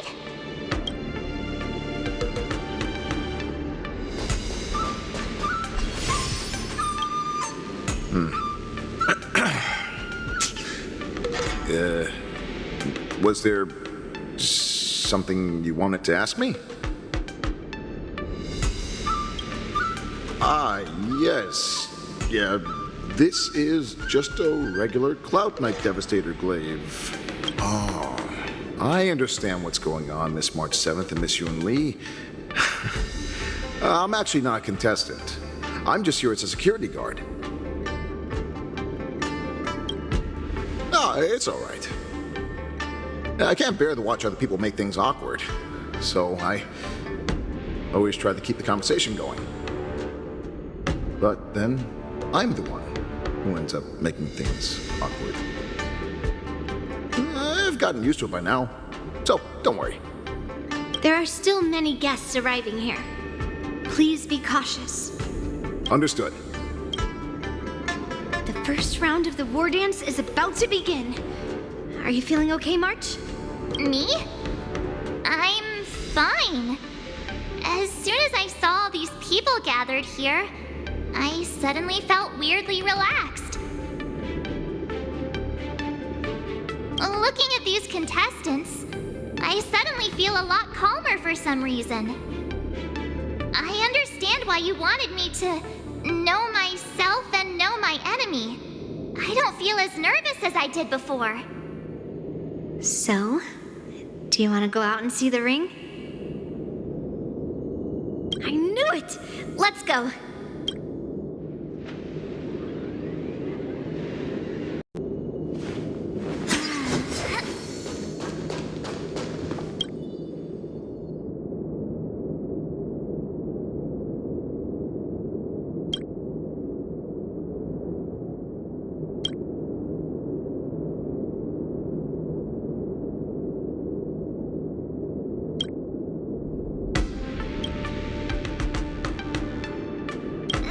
Enough knowing the enemy for now. Come on, I want to see what the ring looks like.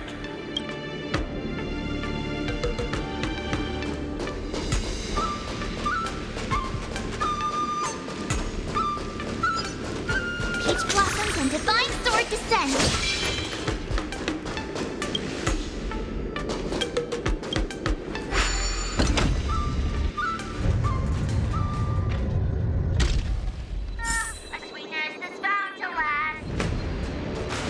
Walk through here, we'll be able to see the war dance's official venue.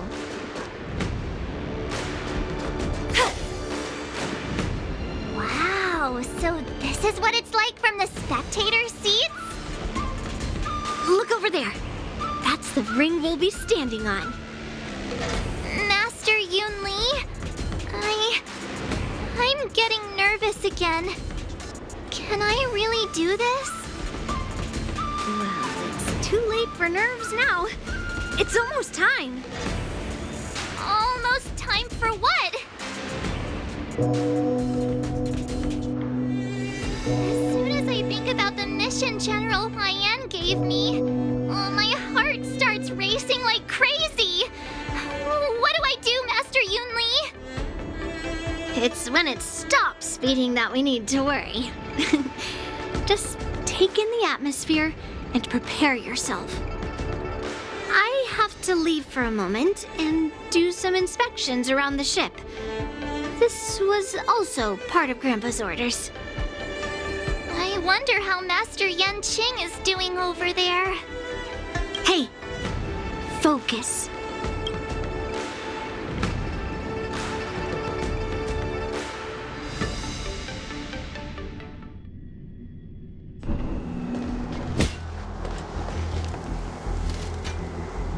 General, report! The teams are in position, and the Skyfaring Commission has taken control of the Starskiff lanes. Activate all side cranes and have them scan everyone coming in and out of the port. Remain vigilant at all times. Any suspicious movements must be suppressed as quickly as possible before the situation gets out of hand. Yes, General! You two, follow me.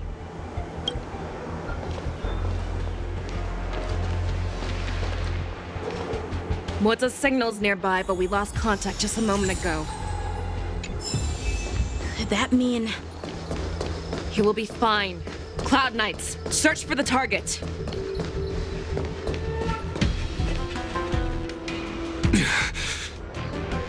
All of you, get out of my way.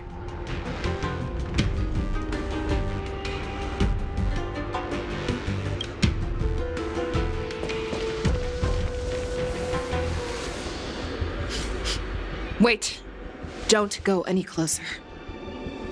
General, I failed you.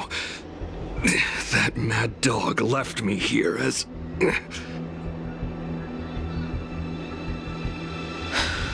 Declaration of war. That's right. I've been holding back the urge to slit his throat all this time. Well, Lord Hule ordered us to remain here, just to see. If you, the great Merlin's Claw, mortal enemy of the Borisin, are able to join him in a little hunting game. Hunting is not a game. It is a battle of life and death. Are you ready for your death, abomination? Die, you lovely!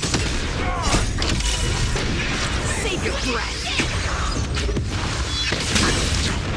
Think you've won? The way is prepared. A road of no return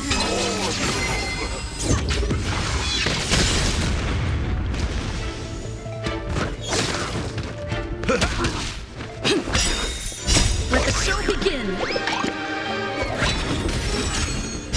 My friends? Indulge yourselves! Set the seas ablaze!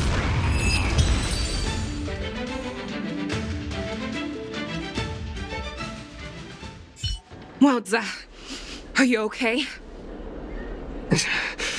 I wasn't able to save Jiao Chou.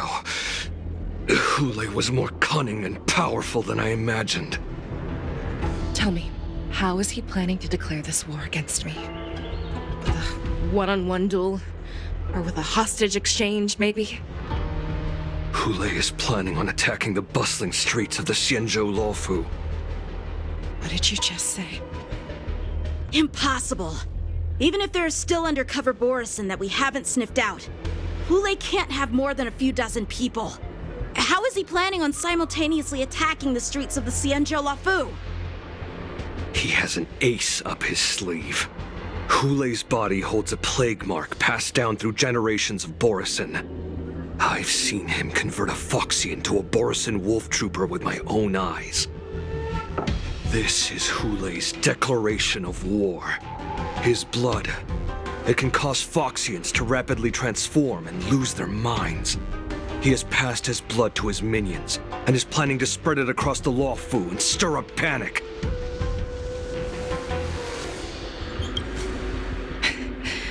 He wants to encircle us in one fell swoop.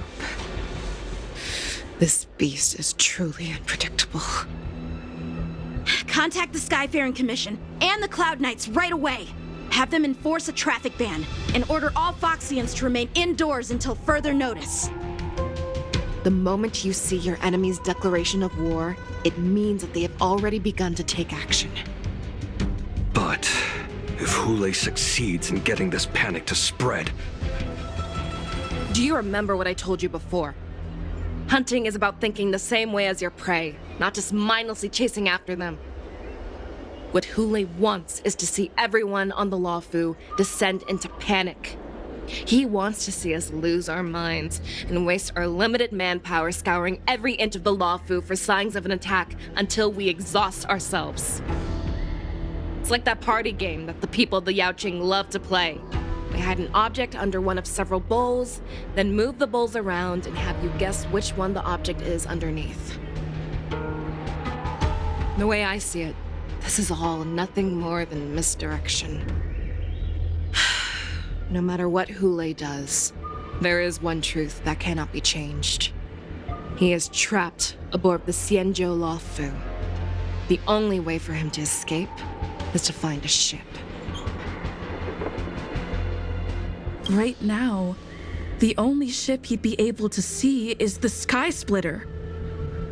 In his eyes, that ship is full of countless hostages. That would be the best place for him to go. So, that will also be our final battlefield.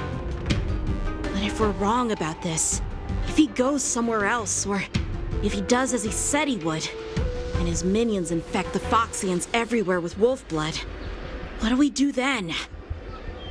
Are we just supposed to abandon those less likely locations? This is another lesson that you must learn outside of swordplay. Weighing your options and making a decision. There are always questions that we will ask ourselves, but never be able to answer. Before making a decision, we must destroy any hesitation that we are holding on to. Once we make a decision, we must fight off any regrets. There is a chance that we will make the wrong decision and allow our allies to be sacrificed in vain.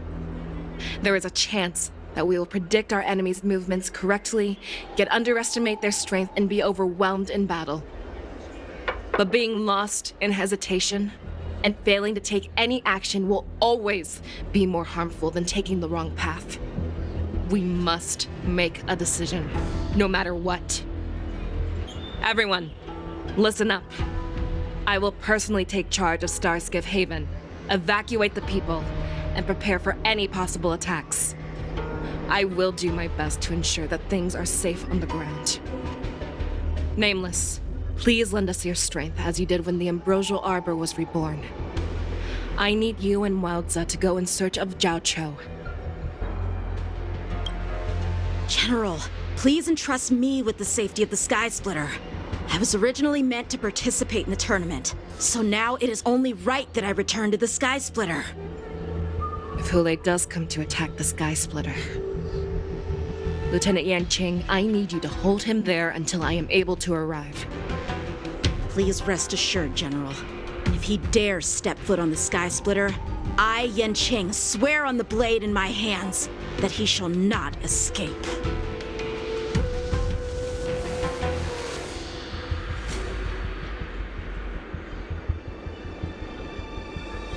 Cloud Knights! The Borson have arrogantly decided to challenge us on Xianzhou territory. They vow that they will unleash a bloodbath along the streets of the Xianzhou.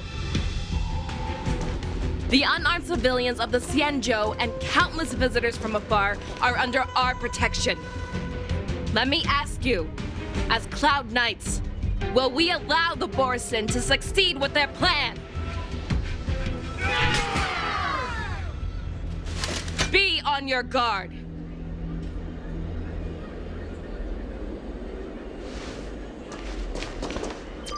Calling Starskiff Haven. Have all Cloud Knights be on full alert for Borson attacks. Fei Shao, the ports of Starskiff Haven are crawling with wolf-like creatures. They're moving fast. Hold them back! I will be there immediately!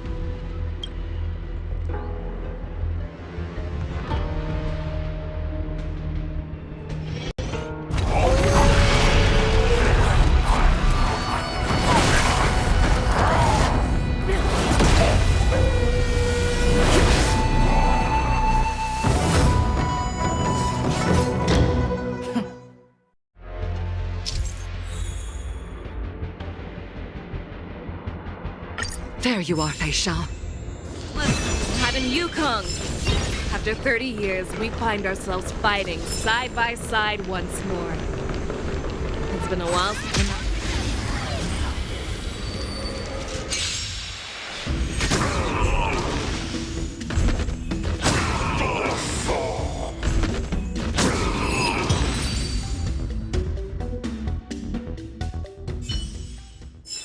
a short respite, then time for the next fight. Let's see some time.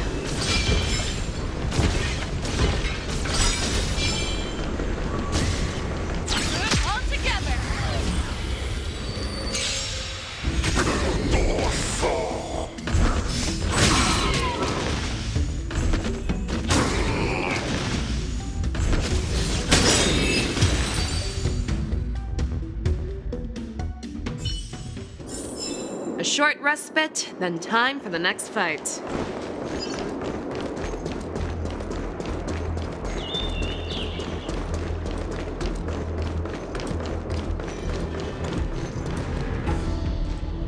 We have cleared out the enemies in Starskiff Haven. But it seems that there are fierce battles being waged at both the Exalting Sanctum and Arum Alley. I will prepare a Starskiff. We cannot allow the fighting to continue. This is now a race against time to stop this farce that Hule has created.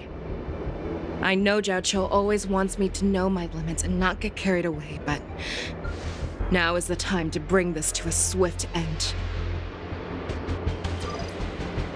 Contact the Exalting Sanctum. Tell them if they see a light in the sky, all units are to retreat immediately. Madam Yukong, lend me your bow.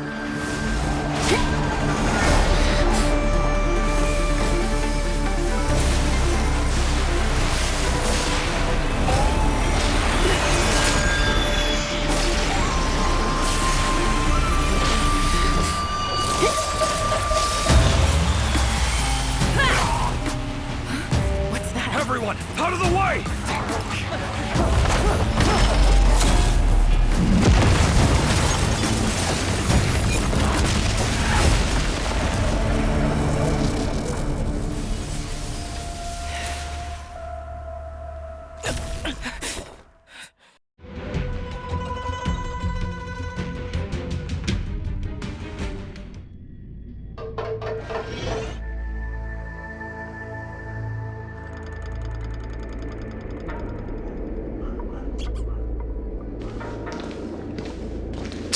What a mess. I just knew it would end up this way. Every time she hits the battlefield, she makes a mess like this. She didn't even leave a single survivor to get intel from. One of these men must have known about Hule and Zhao Cho's whereabouts. That was one of Fei Xiao's arrows. Who knows what she used as an arrow to fire all the way over here? I wouldn't say always, but often would be fair. As soon as the heat of battle gets to her, she sees every place as a battlefield where she can unleash hell. Take a good look around. If you can find one or two Borisin that aren't dead yet, let me know. I don't care how tight their lips are sealed. I always have a way to crack them open and get the...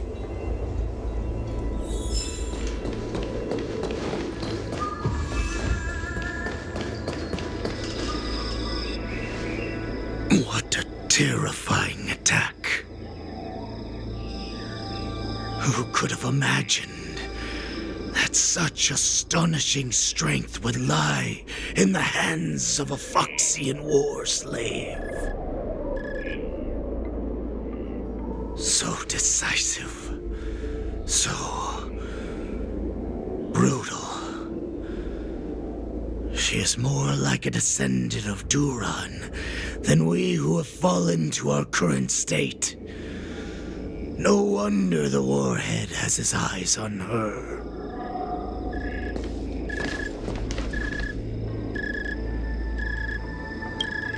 I remember you, Mock Talk. You are harder to kill than a cockroach.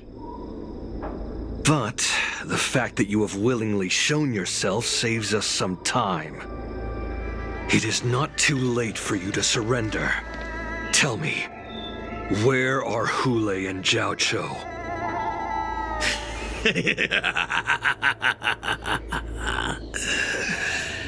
Save your energy, Yao Qing monkey. If there is one principle that we beasts know well, it is that we might have to break off an arm to break free from a cage.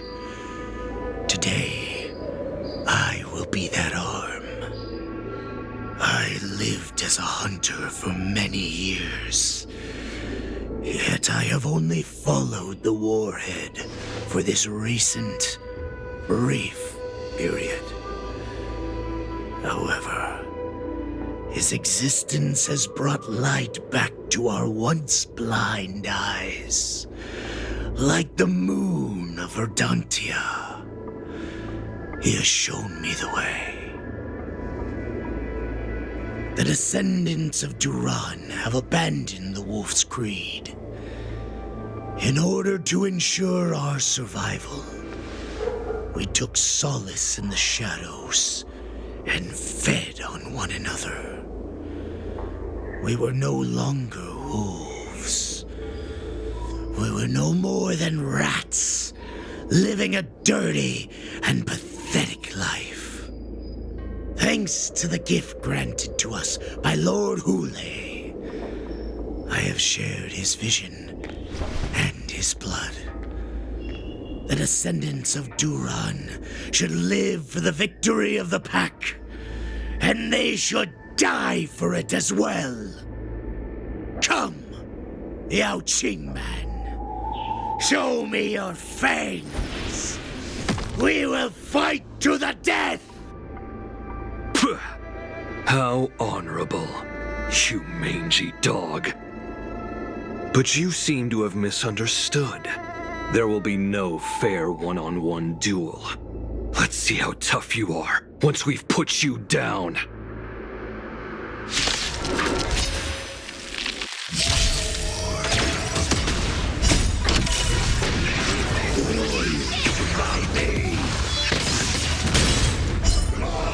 Fight! A strength like this will set me running! All will be swept away by the wind. Stay away! Let the show begin! My friends? Indulge yourselves! Let's improvise. Eternal.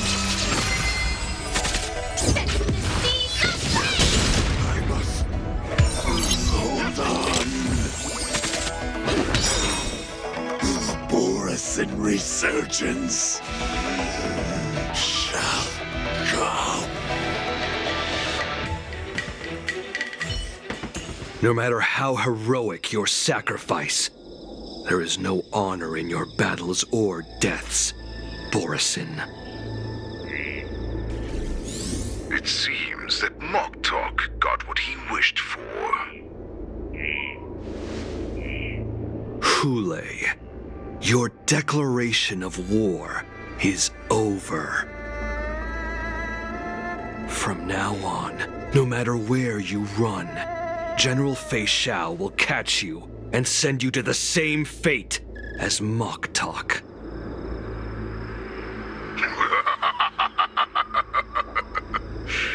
Oh, your tongue is sharper than your claws.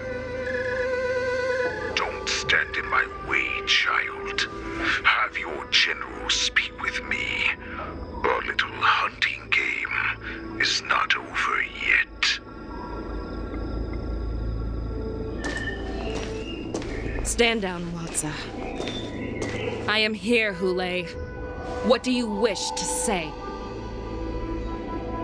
The Merlin's Claw. Though we have never met on the battlefield, I have heard many interesting things about you from both my men and your healer. The people of the Xianzhou must be quite brave to allow a Foxian war slave with Borisin blood to ascend to the position of general. Has no one ever questioned that lineage of yours? Or could it be that your grand achievements were enough to convince everyone to keep their lips sealed? Claiming to have family ties with the enemy sounds to me like an attempt at asking for mercy. Hule, are you begging me for mercy? I see that it is not only the ruthless blood of a wolf that courses through your veins, but also the cunning blood of a fox. think about it, this was a gift from the Borson. Anything that we gift, we are also free to reclaim.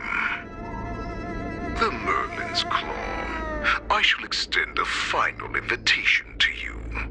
I will be waiting for you on the Sky Splitter.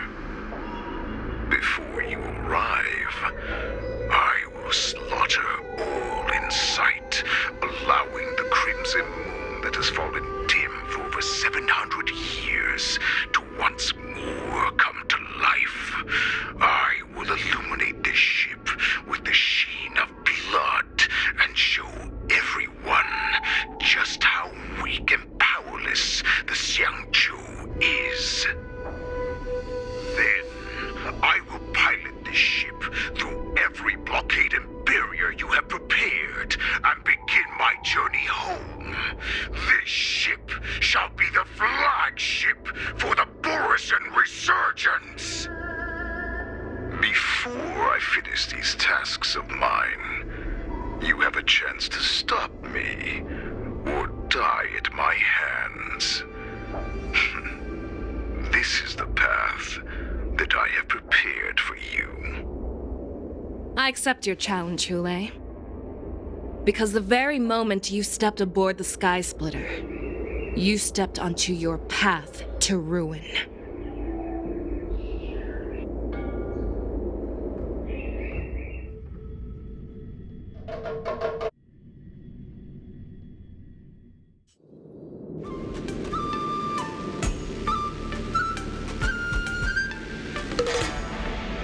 I'm entrusting you not only with the honor of the ring, but also with the security of the Sky Splitter. That's easy for my grandfather to say. But this mission doesn't seem so simple anymore. The first round of the tournament is about to begin. I wonder how Yanqing and the others are doing. According to the plan, I should seek out the Cloud Knight soldiers aboard the Sky Splitter and see if they've discovered anything. Maybe I should take a moment to meet with March before the tournament starts. March is in the contestants' lounge right now. Oh, I wonder how her preparations are coming along. Is that you, Miss Yunli? If there's anything that I can help you with, please let me know. The Cloud Knights are all in position, following General Hua Yan's orders. Very good. Although, there is one thing I want to confirm with you.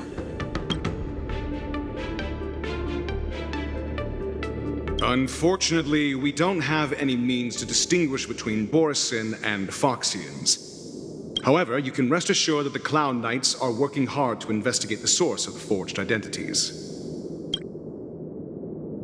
All Cloud Knights on the Sky Splitter have their own responsibilities and wouldn't dare neglect their posts. March 7th and I could already tell. It's clear that every Cloud Knight soldier we've met on the Sky Splitter is an elite warrior. Your timing is perfect, Miss Yunli. We actually just received an emergency boarding request. An emergency boarding request? It wasn't on the Sky Splitter Starskiff registry, but all the documentation checked out. Who would be boarding the ship at this time? Where are they? I'll go check it out. The Starskiff is using the contestant docking bay. Would you like me to lead the way? No need. You have your own duties to take care of. I will be fine by myself. I have to check on this immediately.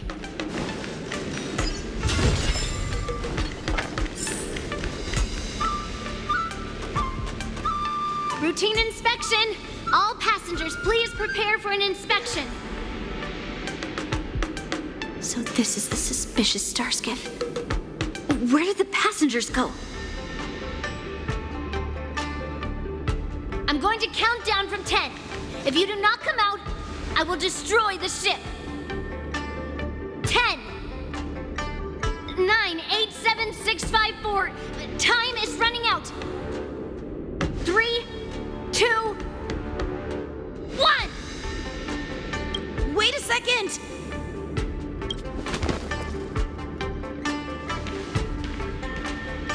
It's me! It's just a routine inspection. You weren't actually going to blow up the ship, were you? Is that also some kind of Zhuming custom? Didn't little Yanqing claim he was going to give up being the ringmaster and go on the hunt instead? Help shoulder the general's burdens? The Borisin on the ground suddenly launched an attack. General Fei Xiao was concerned that this was all a diversion by Hule, so I requested to come to the Sky Splitter and provide support. I can't believe you ended up back here on the Sky Splitter after running around all over the place. But you're too late to enter the tournament now. Following Grandpa's plan, our disciple March is taking your place as ringmaster. Aren't you proud of her? When I first heard the news, I was definitely proud, but also a little concerned. More manpower is always a good thing, since the Sky Splitter is so large. Oh, and by the way, you should know that... What's happening?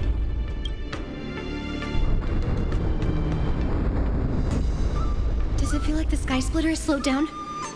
Could it be? Come with me. We need to check the engine room. It's the heart of the ship, so we need to prioritize its safety.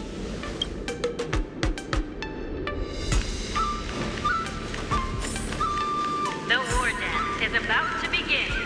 Contestants, please make your way to the arena. The engine room is just up ahead. Let's go.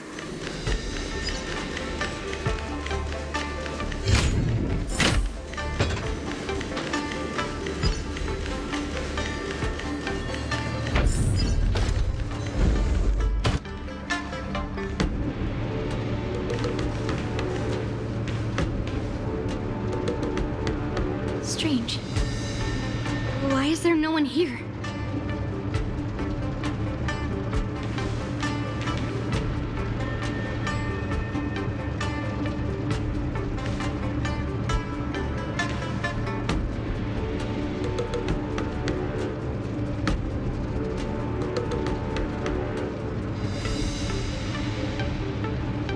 The Cloud Knights. They're over here.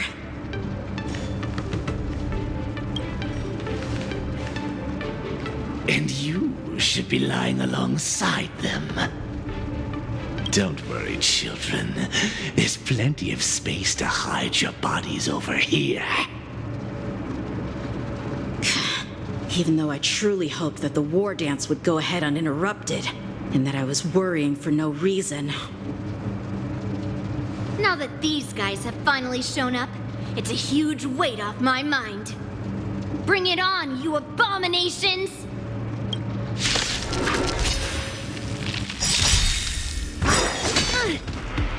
Yes, you! Let the show begin! My friends? Indulge yourselves! Catch up. Right on time. Dreams do come true. Existence is unity. All will be swept away by the wind.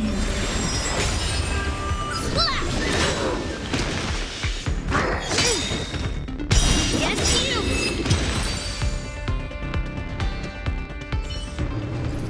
If we found 2 wolves in the engine room, that means that even more abominations have infiltrated other areas. Hule is already aboard the Sky Splitter! There's no time to talk about this. The war dance has already started. If my guess is correct, the Borisin will most likely use the ceremony to begin their slaughter. Let's go. We need to get to the war dance ring. Come with me. To the ring.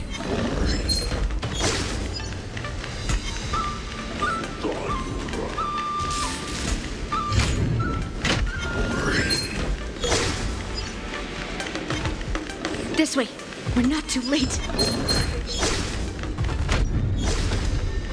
We would like to welcome all of our honored guests and contestants. We would like to welcome all of our honored guests and contestants to the Xianzhou Luofu's Luminary War Dance Ceremony. Before we get the first round underway, our organizing committee would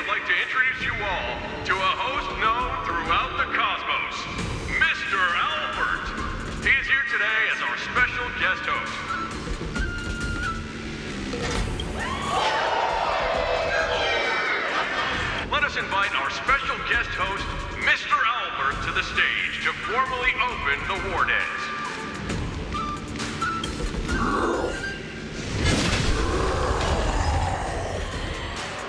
Your war dance ends here.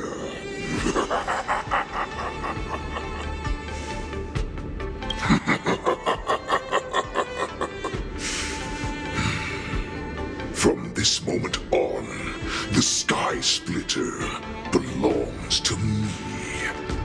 And for you, dear spectators, I have prepared a true fight to the death. Now, run for your lives! My apologies. The spectators that you were expecting aren't here. Everyone here actually came to see you. Cloud Knight, prepare for battle!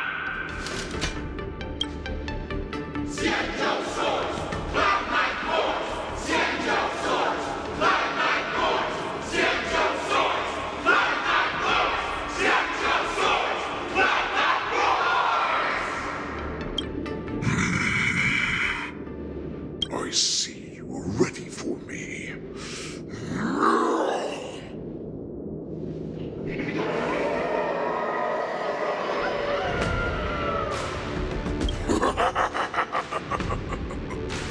That's fine too. Since you have all prepared for your deaths, come, give me all you've got. Entertain me.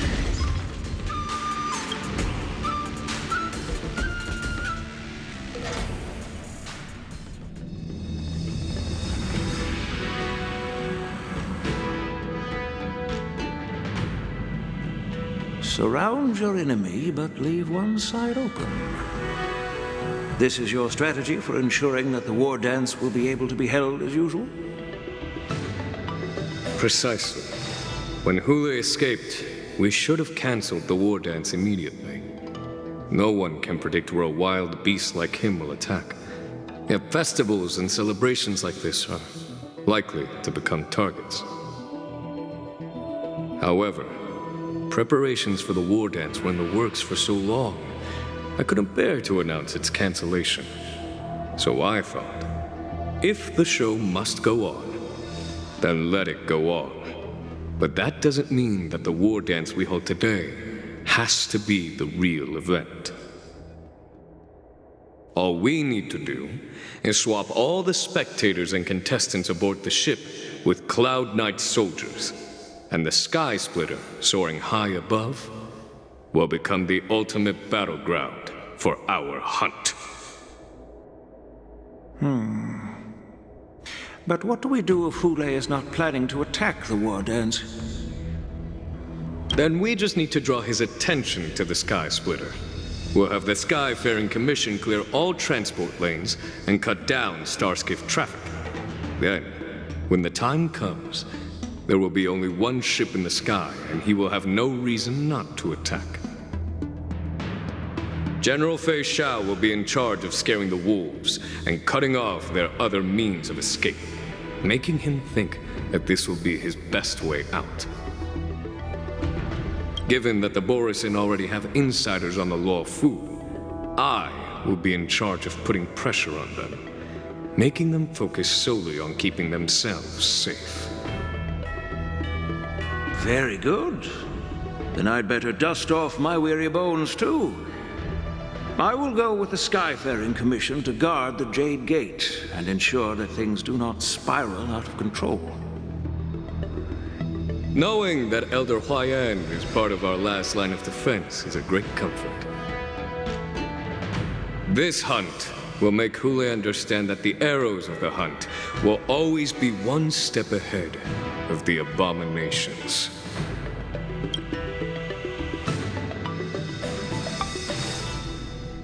That jolt just now. What's going on? It feels like the entire ship has started to slow down. Borisin must have actually infiltrated the Sky Splitter. Based on General Huayan's orders, it's time for me to take action.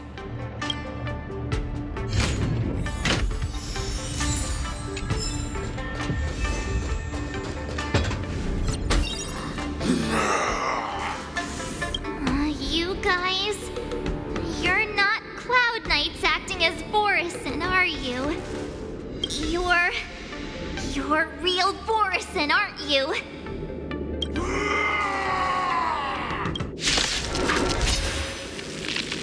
Oh, looks like the General's arrangements are finally coming in handy. I need to find Yun Li and the others as soon as possible. Let's improvise. Resistance is unity. My friends, indulge yourselves!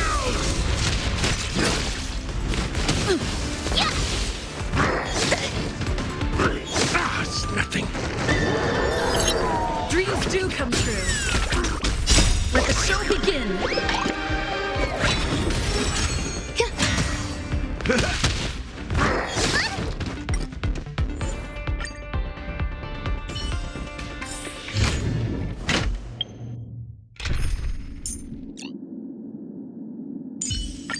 Nice form.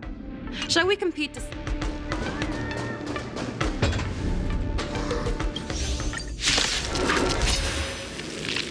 Oh, looks like the General's arrangements are finally coming in handy. I need to find Yun Li and the others as soon as possible.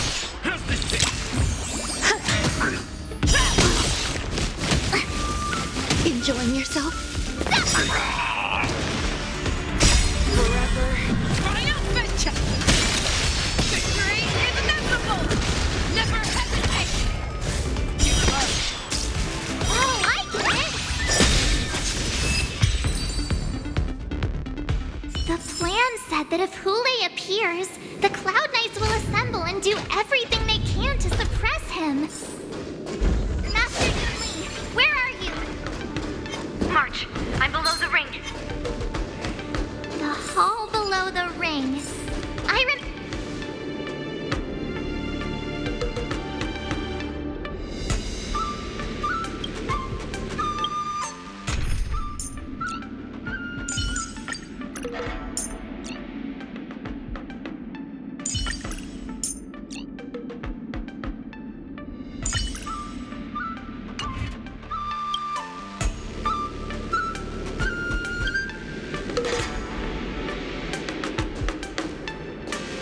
Master Yanqing! What are you doing here? I was concerned about the safety of the Sky Splitter, and my dear disciple, of course. Yanqing, the wolf you are hunting is standing above us in the war dance ring at this very moment, facing the Cloud Knights.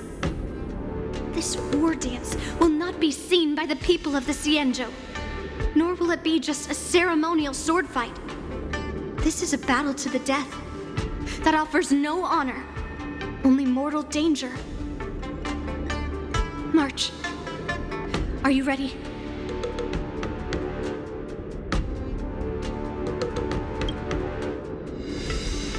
If my masters are going to battle, how could they go without their disciple?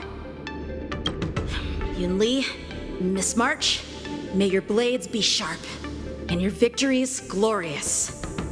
May your blades be sharp, and your victories glorious. May your blades... Ah, forget it. Let's go and make this a quick victory.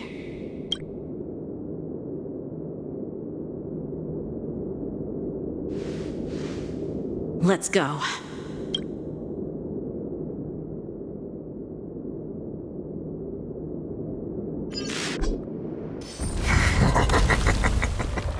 So feeble.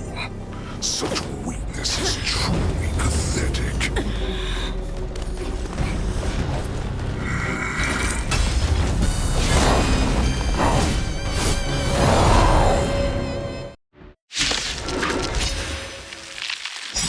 I've been waiting a long time for this, Hule.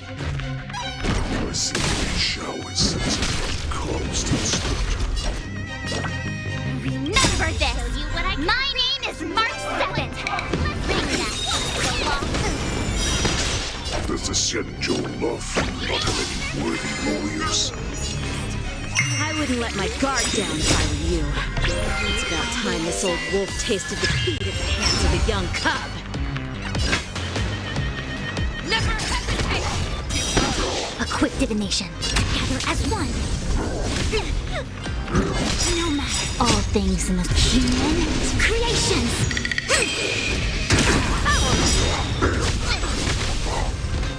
You think a little ambush is enough to defeat me? I will make you understand just how Such insane power. fine. Let's play pro. We shall finally arrive.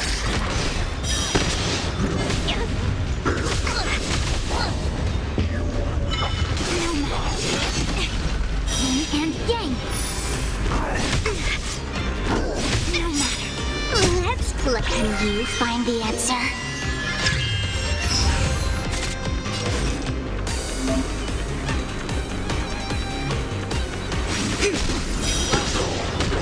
Awesome!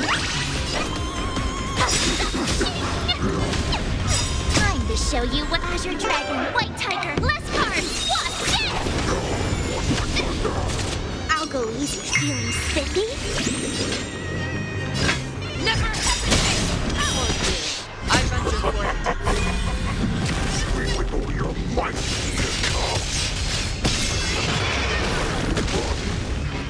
a wolf's path only goes north. Running is never an option. Yin and yang. All things in the human creations. Not bad. But it will take much more than that. Your big weapons are like blades of grass before my...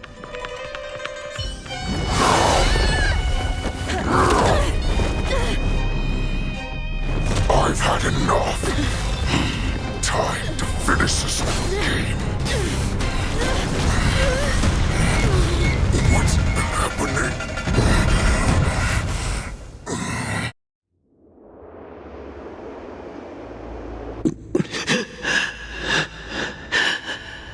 Secrets are a weapon that a hunter cannot live without. Those that have no secrets are no more than prey, cut open and waiting for death.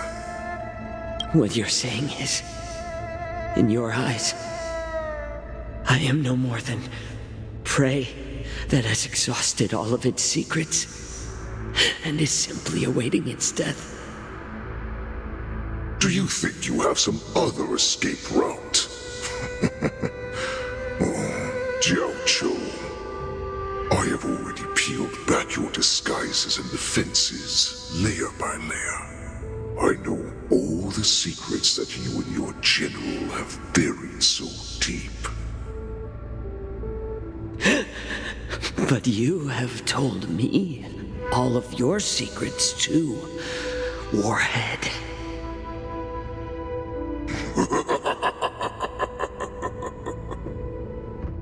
Oh, but you will never have a chance to use them. You will be buried with them right here, although you are a fortunate one. After all, you will avoid having to see the tragic future that awaits your general. I'm sure she understands her fate far better than you ever will. One day on the battlefield, she will be overpowered by her ever-intensifying moon rage, and finally be torn apart by her fury and transformation. Not even your god can save her from this fate, although they can lead her to liberation. And the only way to save her is here, in my hands. Are you the healer? Or am I? Are you really that certain of your own judgment? I must leave, Foxian. But Before I go, you know what I must do, don't you? Drink blood wine. I hear it is a Borisin custom to kill prisoners and drink their blood before battle to stir up their madness. You really did put hard work into researching us. It is a shame that this is where your journey ends.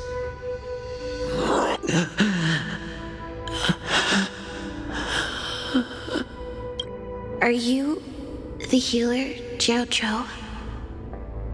Is there anything that I can do for you?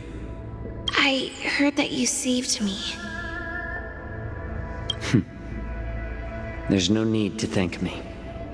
If you're a healer, can you cure my moon rage? And what if I can? Do I just sit back and watch as you head back out to die in battle? Listen to me, child. Your condition is not suited for the battlefield. Okay, then can you cure war? What are you talking about? I'm just a healer. All I can do is... So all you can do is heal us and let us go cure war. Such arrogance, young lady. This war has been waged for thousands of years, and it will only continue. What do you mean by cure war? All you will achieve is getting yourself killed. You healers work yourselves to the bone to save people, even though there will always be sickness and death. So we will also keep fighting. I cannot speak for the dead, but I know that General Yueyu, as well as all the warriors that never returned from battle, will not have died in vain. They fought so that others could make it home alive. Your actions are no different. Jiao Zhou, this is an order. Cure me!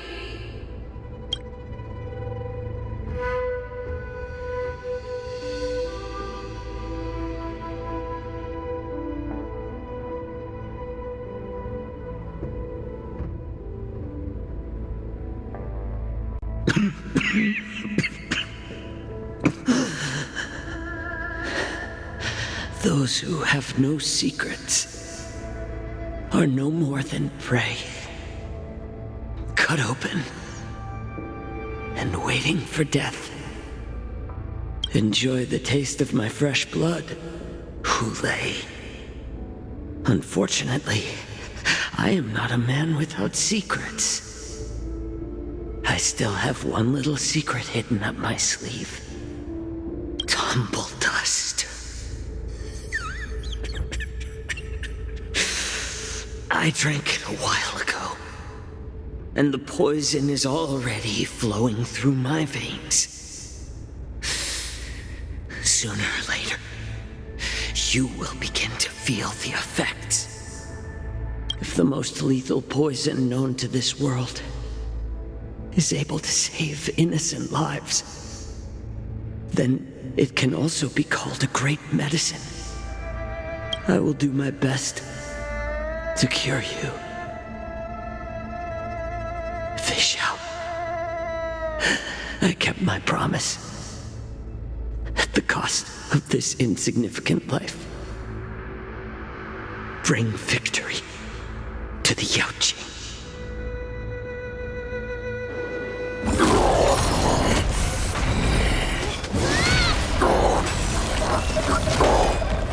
So, you want to play dirty?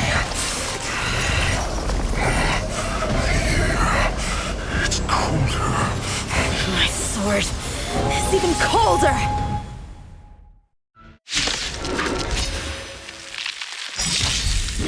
Hule's movements are slowing down?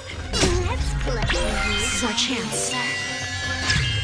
Time for us to put this dog down. Someone else take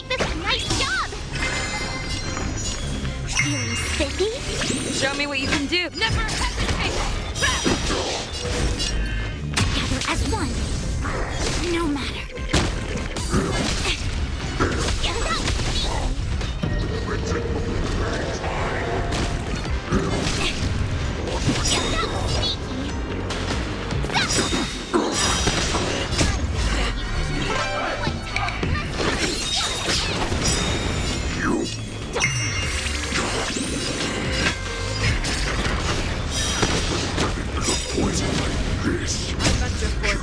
This is enough. Time to battle. Victory is inevitable! Maybe slow down.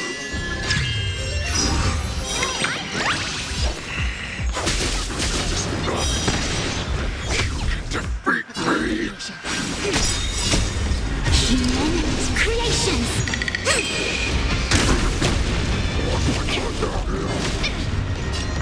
Feeling spiffy? Fangs and claws god never hesitate! That may be hard to kill. That does not mean you cannot be overpowered. Hule, take a good look. The power of the Cloud Knights is in my blade.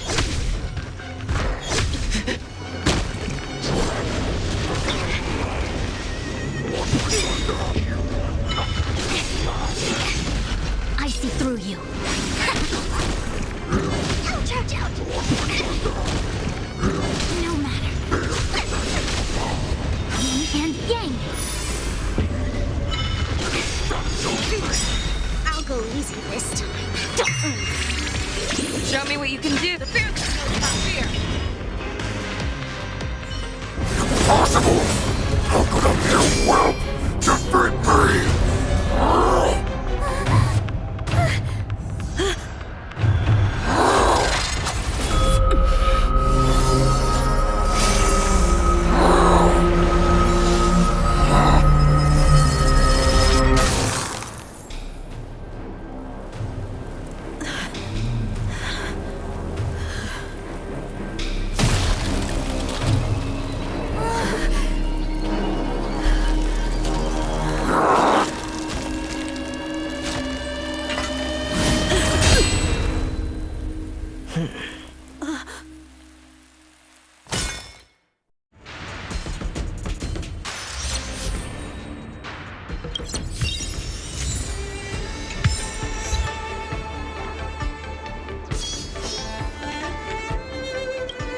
The hunt is finally over. Thank you for holding out so long. The Cloud Knights are withdrawing as we speak. Lieutenant Yanqing, how are you holding up? General, is everything okay on the ground? Everything's fine. We were able to suppress the Borson attacks. When I sensed that Hule was not on the ground, I raced to get here as quickly as I could. Who would have imagined that I would arrive late to the battlefield for the first time in my life? No, perhaps you young ones' blades were just too fast for me. I originally thought, in the best-case scenario, you would team up and hold this beast back while protecting yourselves. However, you joined forces and defeated Hule. The youth are truly to be feared and respected. Come, we need to lock up Hule once again before anything unexpected happens. Such an unforgettable blade. So similar to the one wielded by that woman who defeated me all those years ago. Over 700 years have passed, and I thought I would have a way to overcome it by now. But in the end, my fangs and claws were too slow.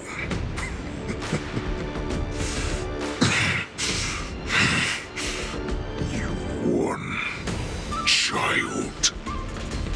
Stop struggling, Hule. There's plenty of time for you to be tortured by your regrets when you go back to the shackling prison. Yes, I was defeated, but this was not unexpected. And regardless, you still showed your face, Fei Xiao.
I have looked forward to this for so long. Our little hunting game has finally reached its climax.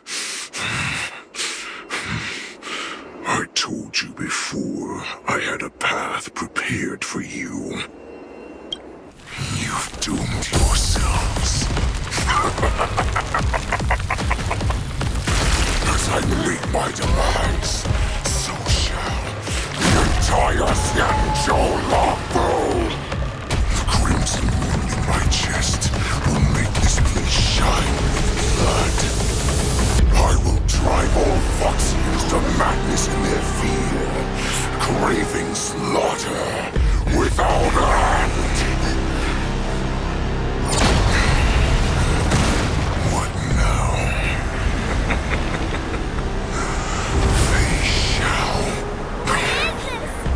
This is the heart of the Borisin Warhead, a product of the Plague Mark. I'll leave the next part to you.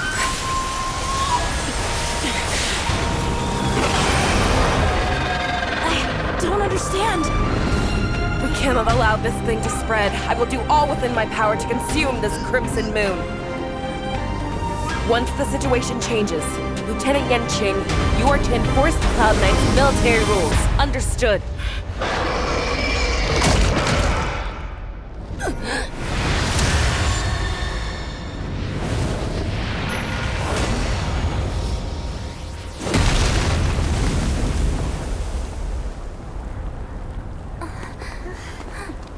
General!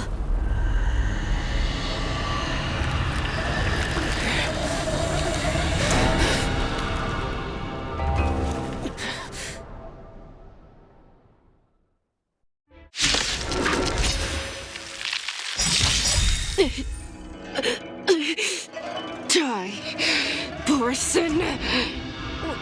What? We clearly don't have wolf ears. Target sighted. All units on alert. The mood is set. Let the show begin!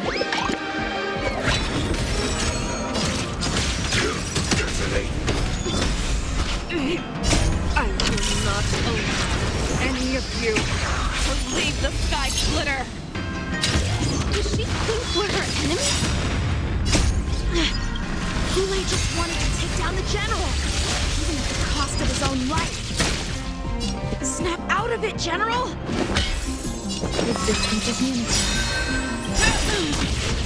Every petal and all will be swept away by the wind.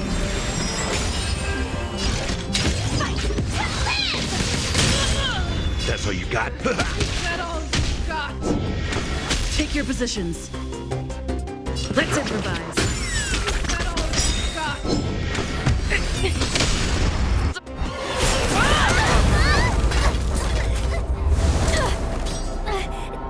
We can't let her get away! But do we stand any chance at all?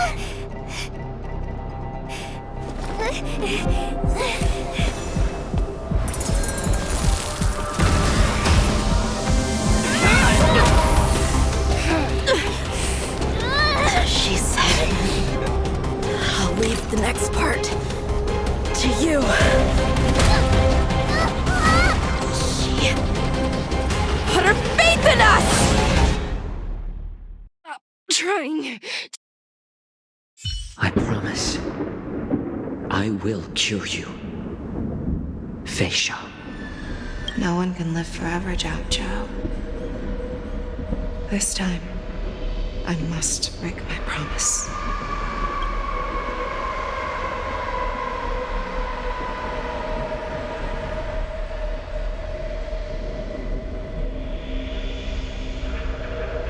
Is this the Sky Splitter? Or somewhere else? Lieutenant Yanqing, you are to enforce the Cloud Knight's military rules. Understood. We can't let her get away! Snap out of it, General! You always leave the hardest battles for yourself. Even now, you would never run away. Isn't it strange that as your enemy, I understand you even better than your own allies? This rage, I remember the taste. I know that it was never victory that it thirsted for, but the hunt itself. Isn't that right, Fei Xiao? You shouldn't be here. I saw you die with my own eyes. Just consider me a figment of your imagination. Before every hunt, I make preparations for defeat and retreat. But not this time. This time, defeat was exactly the ending I was racing towards. When I learned your story from Zhao Zhou, I realized that he had always been hiding a secret, and that not even the healer himself understood the meaning of this secret. What an ironic fate, don't you think? All this time, waiting for this day to come.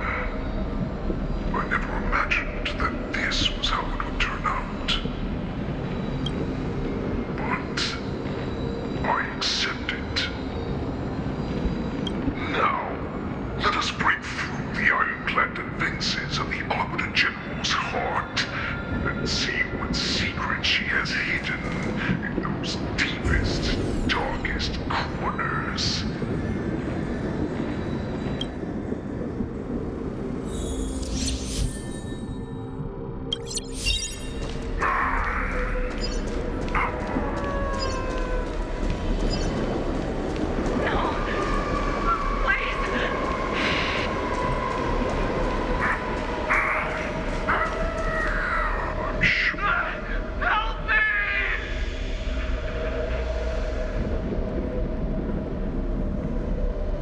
They have you fight to save the weak. But what they never told you is that when all the pretenses of kindness and compassion are stripped away, this is how the universe is meant to be. When the Xianzhou is weak, they play the victim so they can win your sympathy. When they are strong, they make you their avenger and have you fight in the name of justice. I found it. This is your shadow of doubt.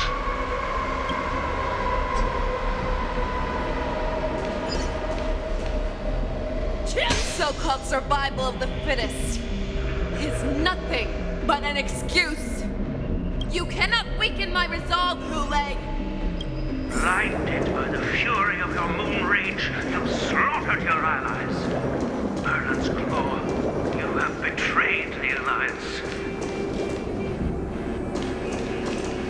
Your actions are no different from those of the abominations we stand against.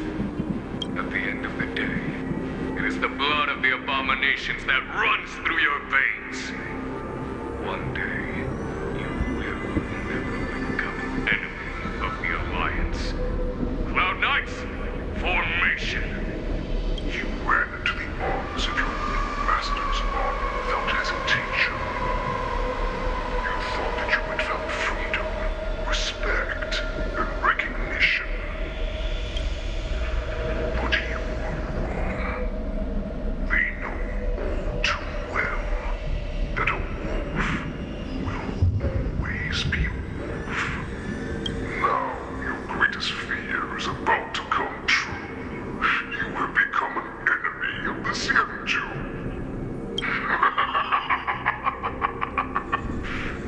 This is your fear. You aim to instill terror within me. Yet all of this is nothing but a phantom!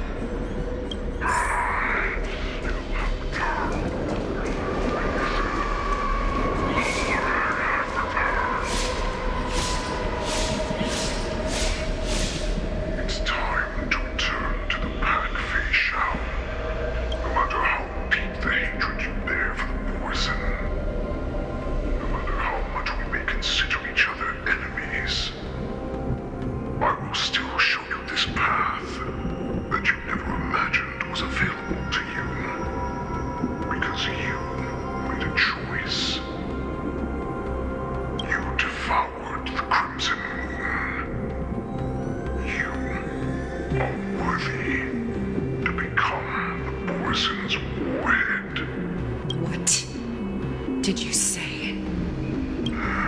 The descendants of Duran who came to rescue me hoped with all their hearts that once I regained my freedom, I would be able to turn the tides of battle and change the fate of our people, allowing the Borson to return to their former glory. But this was just a dream used by someone with ulterior motives to manipulate the Borson. They would rather place their hopes of survival on an imaginary savior than gain the courage and strength to fight to the death. Borson like that deserve no more than to be sent to their deaths. And I, a prisoner who was held captive for over 700 years, a criminal of war who was deprived even an honorable death in battle, would become a puppet upon my return at the mercy of others. This is a fate that I will never accept. For those who are truly strong, Foxy and Borson are no more than labels. Someone who is truly strong chooses their own path.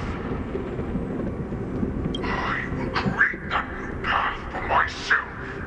I will pass the right to decide the destiny of the Borson on to you, former Borson war slave and future Foxian ruler.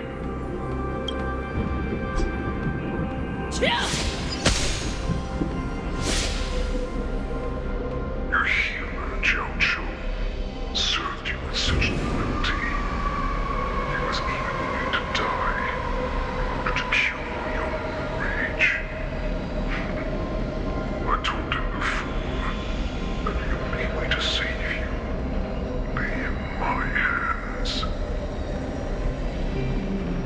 If you just nod your head, you will awaken from this nightmare that the Crimson Moon has inflicted on you, and your body will be born anew. From that moment, you will no longer be trapped by your rage. Your doubt will be swept from your mind like dust, and your fear will naturally disappear. So this was the path that you prepared for me. To become a new you. That's right. We are so similar after all. We are both monsters that were born for war.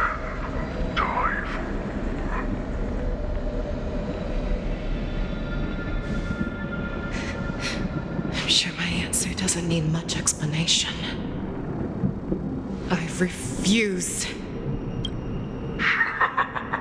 I told you before, Foxian and Borison are no more than labels.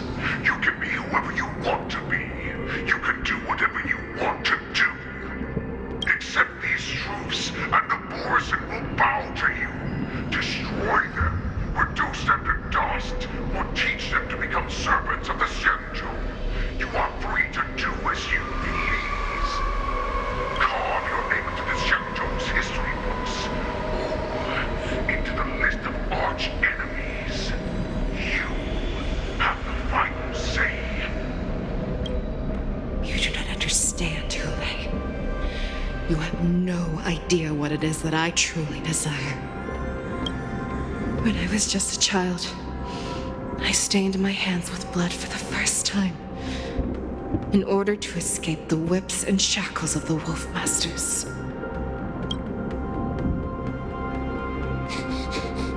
Nurgle, don't stop! Keep running! I can't run anymore. Saran, are they catching up? They're still behind us. Don't stop! Nurgle, look up! Look at that light in the sky! That's a shooting star. It's shining down on us. If we just tell it our wish, we can have our freedom. We will all be able to escape. We'll win our freedom and then share it with our cooler brothers and sisters. So you have to run. Quickly! We can do it! We can escape!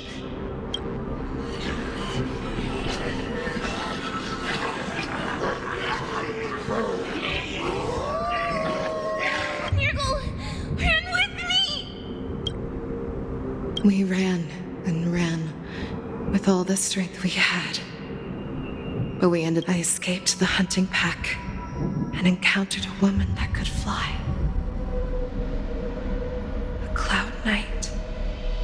I imagine you kept your promise. Unfortunately, when I led her back in order to free my Kulor companions, there was nothing left there but a bottomless pit.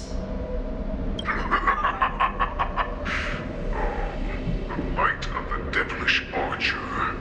A star of calamity that strikes the ground and leaves only devastation in its wake. In the years that followed, I followed the trail of that light alongside my Cloud Knight allies, and saw it fall countless more times. Gradually, I came to understand.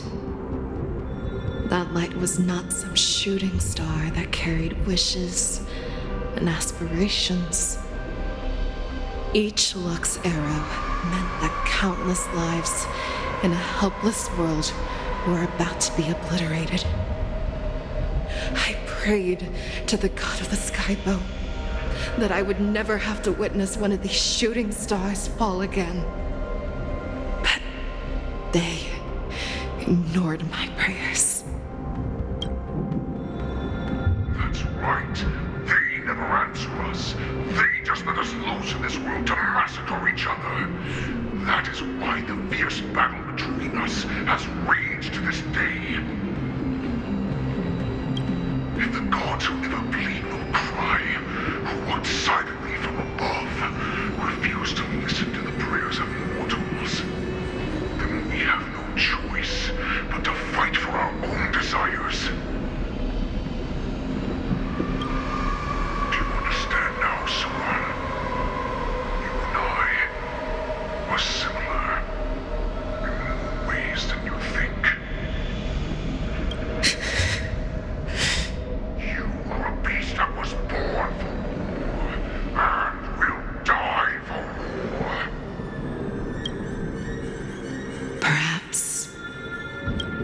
So, what is it that you yearn for, Hule? Why is it that you fight? I fight so that I can turn the stars above into a great wilderness for the Borison to roam. What about you, Saran? I fight so that one day I will never have to witness another shooting star falling to the ground. So that just one more person can live and return to the Yaoqing alongside me. You would resist becoming the person you were supposed to be. Lower yourself from a free wolf to a domesticated fox just for the sake of one person. Then have it your way. I will use your fear and doubt as my nourishment. I will seize you and devour you. I will replace you and become a Shao. We are so similar. Both monsters that were born for war and will die for war. You were right when you said that, Hule. So, I shall pray to the heavens. Even if they do not respond to me, I pray that the arrows of the hunt will pierce the heart of every monster.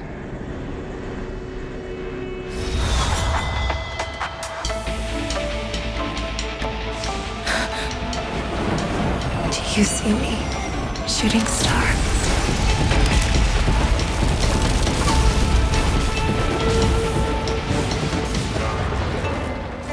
The knights are sworn to protect the Xianzhou. I will uphold this vow until my very last day.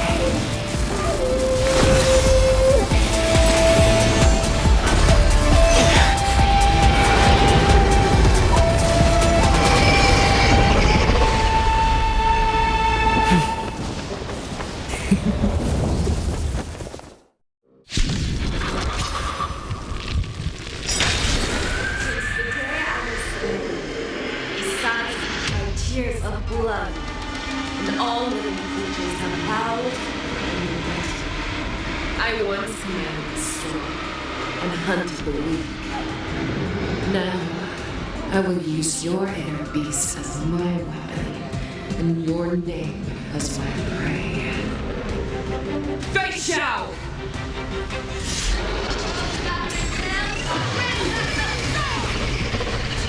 Your disguises and show you how cowardly and powerless you truly are, Hule! A wolf lurks in the heart of every Borson and Foxian. The moment you grow weak, it will devour you!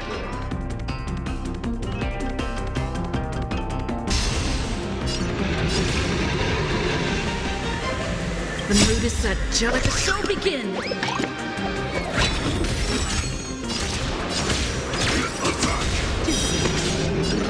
Like fire until everything burns to ashes!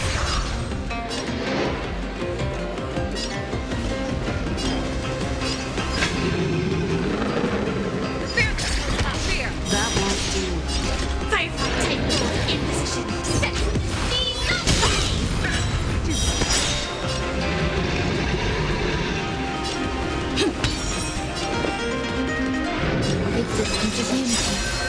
I swear to be the arrowhead. Forever triumphant! Check. Victory is inevitable! enjoy yourself.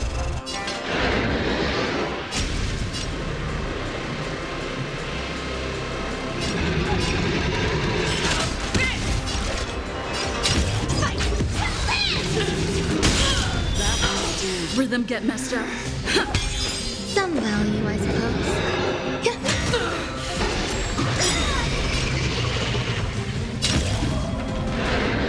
Set the scenes aflame!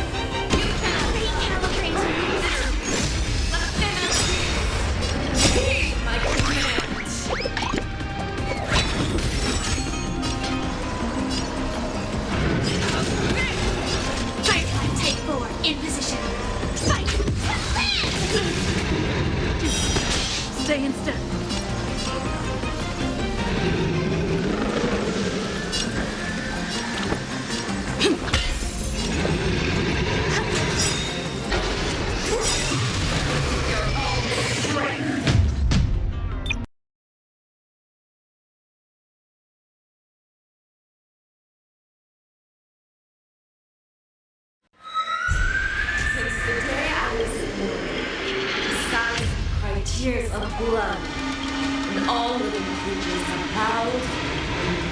I once knew the storm and hunted the weak. Now, I will use your inner beast as my weapon, and your name as my prey.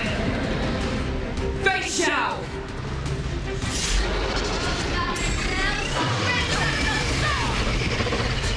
Your disguises and show you how cowardly and powerless you truly are, Hule!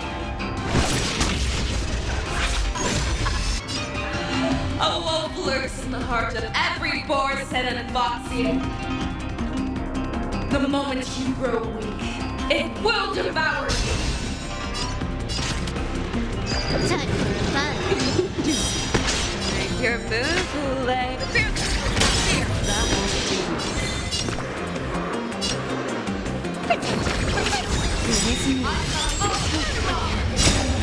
Fiends or devils? I'll crush them all! Free will, or was it fate? I weep for the departed. It too shall fall.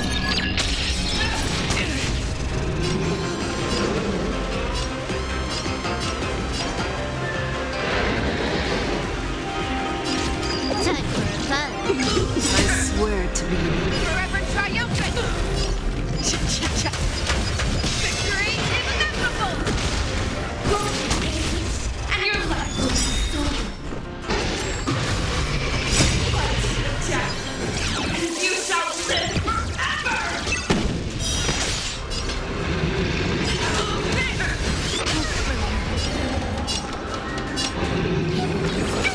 It is new.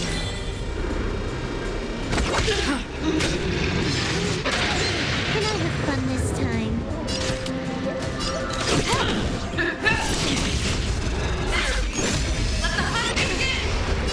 Wants to devour me. It will first have to beg for my mercy!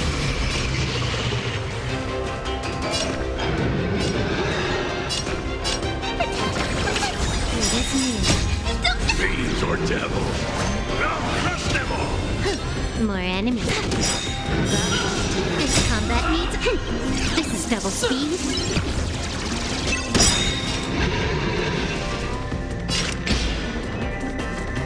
Destined for death. I weep for the departed. It too shall fall.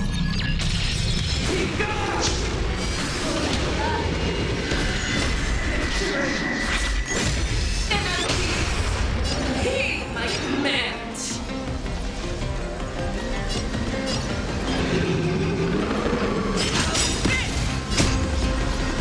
Forever triumphant!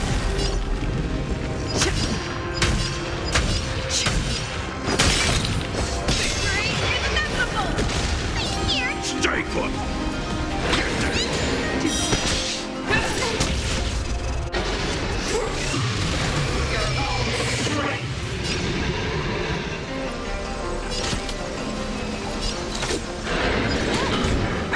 Your move, Hule. Fear! And envelop the earth.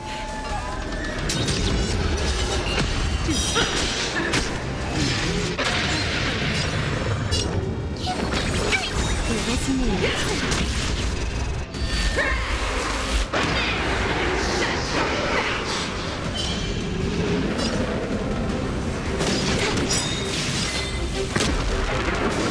This combat needs optimizing. This is double speed.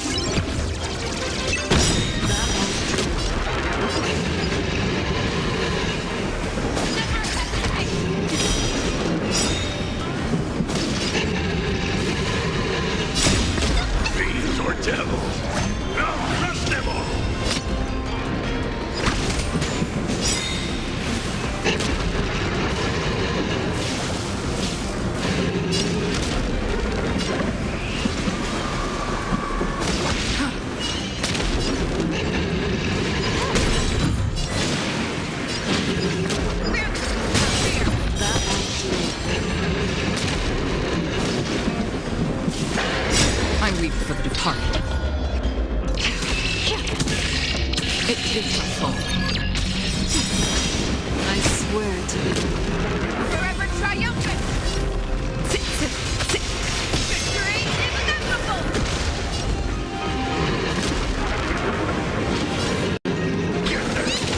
Free will, destiny for oblivion. I swear to be Forever triumphant! Victory inevitable!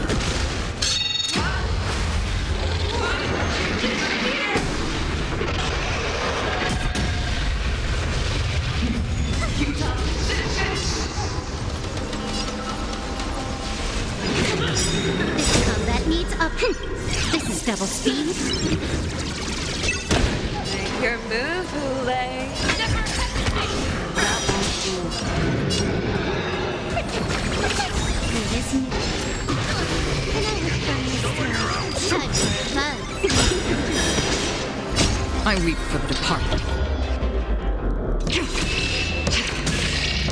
It takes my soul. Our little hunting game ends here. Your move, Hule. I swear. Mighty light of the heavens, walk in my heart. Come to me. We shall conquer as one.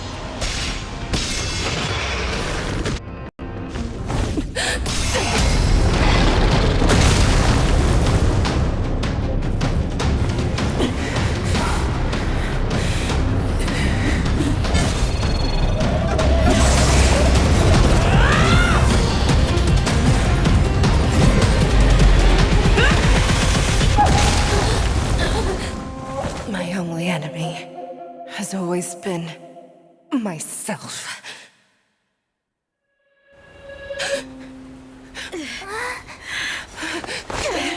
General! General, you're awake.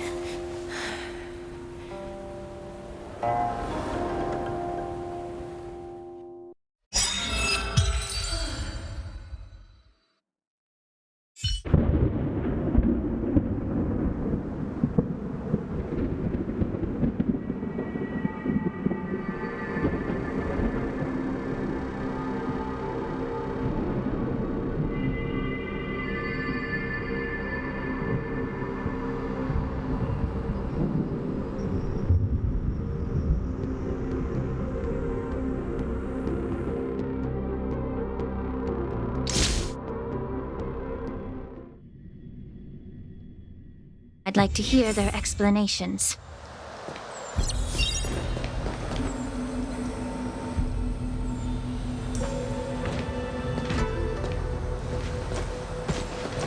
Welcome, Miss Lingshaw. I am Preceptor Tauron. Greetings, my honored preceptor. It's been a while since we last touched base. I've brought a friend with me today. I believe you're already familiar with each other. Tauron. Elder Tauron? I remember when I was exiled, you were on the verge of passing on. What's with this new look? All of this is thanks to your past life. Had you not been so rash, I wouldn't have had to walk such a dangerous road to free our clan, becoming this specter of my former self. Don Hung, you've returned twice, but it seems that meeting us fossils wasn't on your agenda. Regrettable indeed. Now here you are to meet me anyway. Life does love its ironies, doesn't it? I didn't come here with Miss Lingshaw today to reminisce. Indeed. When the Cauldron Master extends an invitation, it's only proper for the preceptors to attend. As the newly appointed Cauldron Master, there's been much to take care of within the Alchemy Commission. It's only now that I've had the chance to speak with you. Please forgive the delay, Elder. I sent over some evidence regarding the prison break in the Shackling prison. I trust you've already looked it over. Yes. You sent us the remains of Mara-struck soldiers, a map of the Shackling prison, and a semblance reversion essence pill. These are the remains of assassins who used cloud hymn magic to conceal their tracks. They aided in the Borison's escape, allowing them unimpeded passage through the shackling prison. That marked-up map is a map of prisoners' escape routes. Vidyadhara craftsmen once made blueprints for the prison's construction, so I imagine, Mr. Tauran, you have a similar map in your possession. This pill is semblance reversion essence. Indeed. I helped plot the prison break in the shackling prison. So, the disciples of Sanctus Medicus joining forces with the Lord Ravager to stir up trouble in the Alchemy Commission, the introduction of the Stellaron, and the Ambrosial Arbor's resurrection all have something to do with the Vidyadhara. That's right. You were sent here by the General to hear my confession, weren't you? If there's even a shred of empathy in you, you should understand the reasons behind everything I've done. Ever since the sedition of Imbibitor Lunae, the population of the Vidyadhara has dwindled. With the High Elder exiled, a few of us preceptors had to do what we could to turn the tide. My methods might have been drastic, perhaps even incomprehensible. But it was all for one cause: the survival of the Vidyadhara. Yet, the Xianzhou natives zealously forbid any plague marks and did nothing while the Vidyadhara suffered. Danheng, Lingsha, as Vidyadhara, you should understand the desperation behind my actions. All I've tried to do is to ensure our survival. I'm well aware of the challenges the Vidyadhara face. Fighting for survival isn't a sin. But Elder, your actions have gone beyond mere survival. You've become a beast driven solely by the propagation, devoid of even a hint of empathy. Oh. Despite calling ourselves a noble draconic bloodline, at our core, we're merely bipedal beasts. The survival of our kind is paramount. If I hadn't resorted to beastly actions, the Vidyadhara might not even exist. The sages show no mercy, as the old wisdom goes. When the High Elder abandoned our people's survival, I had to shoulder the world's sins alone. Lingsha, Danheng, the past is behind us, but the future of the Vidyadhara still lies within your grasp. The situation on the Xianzhou Luofu has changed rapidly. As Vidyadhara, we must unite in purpose and avoid the mistakes of the previous Imbibitor Lunae. I was initially skeptical about the Vidyadhara's betrayal of the Alliance. But after hearing your confession, I realized that there is no point in talking about trust. Breaking the covenant of our alliance will bring war upon the Vidyadhara. Even if we are able to have offspring again, what difference will it make? Once my plan succeeds, the Alliance will see the Vidyadhara as their saviors, because both parties ultimately share the same interests. So now that survival won't convince us, you want to talk about interests? For 1,000 years, the Alliance has been engaged in brutal warfare against the denizens of abundance. Yet victory has remained beyond reach. Have you ever wondered why? Should the Alliance emerge victorious, they will inevitably become the next denizens of abundance. However, if they suffer defeat, the Alliance will face extinction. Thus, the Alliance has deceitfully upheld this precarious balance. However, I have a way to escape from this dilemma. The Alliance's path to salvation lies within the secret of dragon transmutation. Imagine if there were a way to transform other life forms into Vidyadhara. The Alliance would then possess an endless stream of soldiers and would not need to worry about casualties. Once the war ended, these soldiers would cease reproduction, eliminating concerns of overpopulation. This is the way to salvation for the Xianzhou Alliance. The ultimate path to end the universe's suffering under the immortality plague. Only we, the Vidyadhara, can achieve this. So, you relied on this rhetoric to manipulate the ignorant members of the Vidyadhara into serving you. I am deeply disappointed in you, Elder. Your thoughts and intentions are completely devoid of empathy. Cloud Knights! Hold it.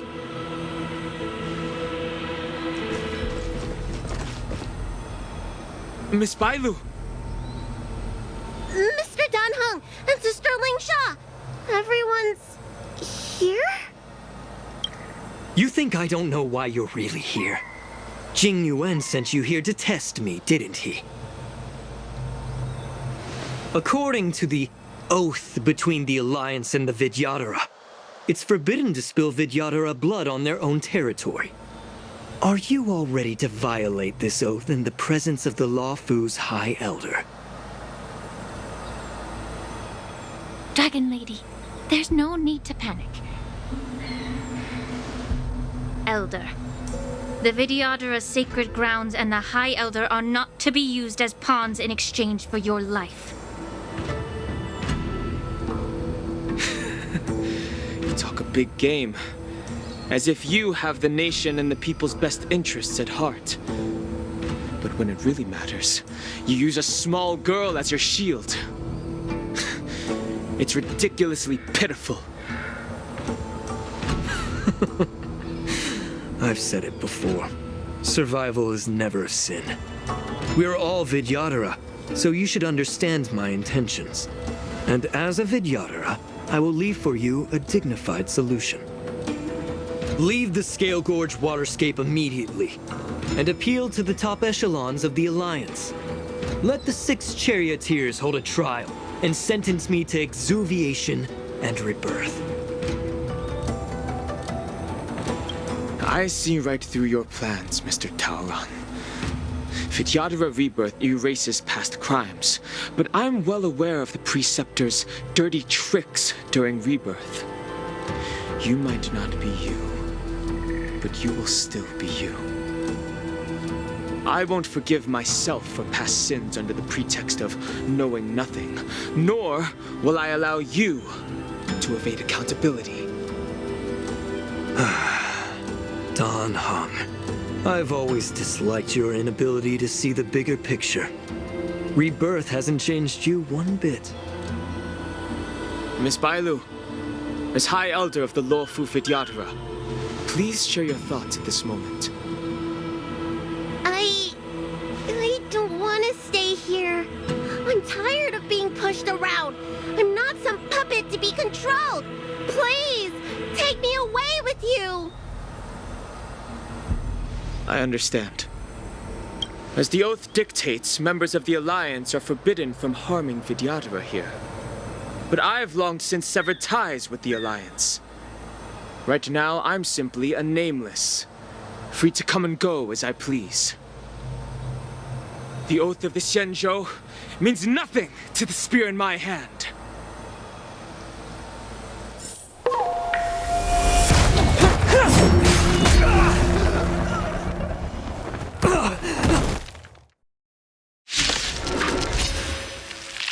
Get them! Do whatever it takes! Make sure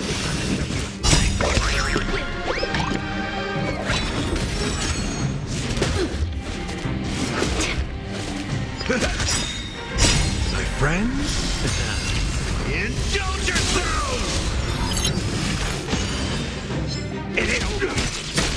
Let's improvise.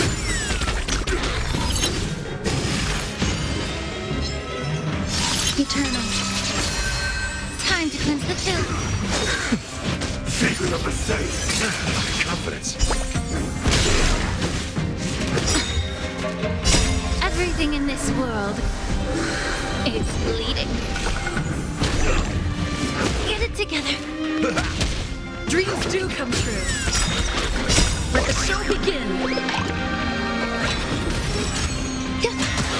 Be of your body and mind. Stay away. My friends, indulge yourselves! Enjoying yourself? Let's improvise. All will be swept away by the wind.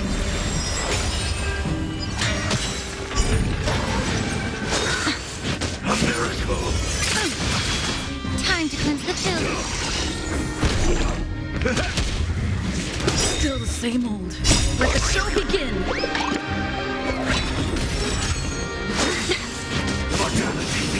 Dreams do come true. Existence is unity. Everything in this world is bleeding.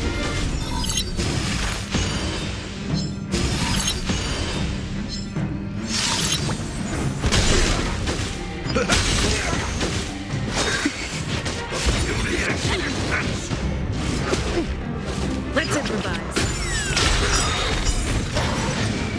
Let the show begin.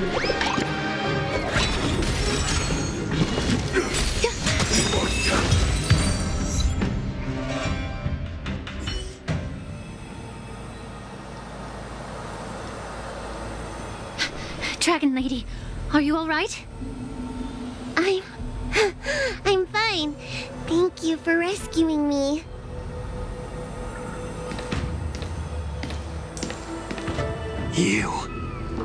You actually came here in person? Otherwise, I wouldn't be able to hear your lofty opinions. The public trial you seek with the 6 charioteers is inevitable. In addition, I'll write to the sage queller of the Feng Hu. With her hatred for evil, I'm sure she will make a just decision. If it's her, she will earn the respect and assent of all the Vidyadhara on the Lafu. In terms of martial prowess, you indeed have the upper hand. But if you're under the impression that this advantage can be used to settle the score with us preceptors, that's quite an overestimation. Given the Vidyadhara's foundation within the Alliance, do you really think you can do anything to us? As I mentioned, I'll take all the blame and become the scapegoat. With the secrets I possess, the interrogation alone will take an eternity. And in the end, through various exchanges of interest, I am certain to survive. You understand this better than anyone, as it's the very art of trade-offs you love to wield. Lastly, a word of caution to you. I heard that Hule has escaped from prison and is headed directly for the Sky Splitter. The bloodshed at the war dance is bound to be gruesome. Perhaps, even before my trial, your impeachment will have you in dire straits first.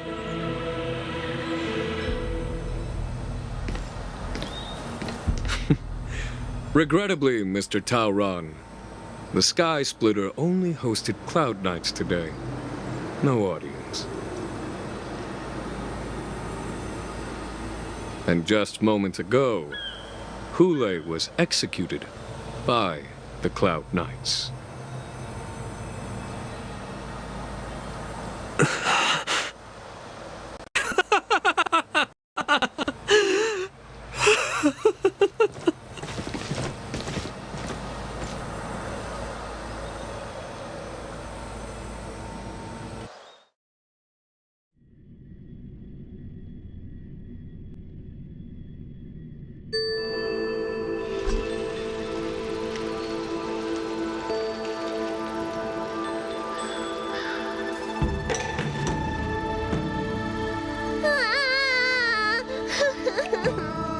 Miss March!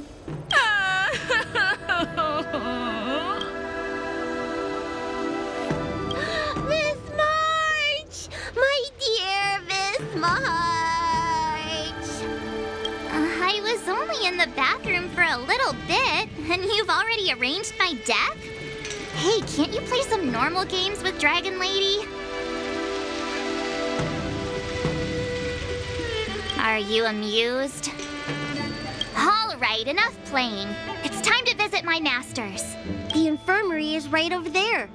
You can go by yourselves. Oh, come back and visit me when you have time. Next time, let's not play overly realistic make-believe with this doofus, okay? Well, there's not much I could do.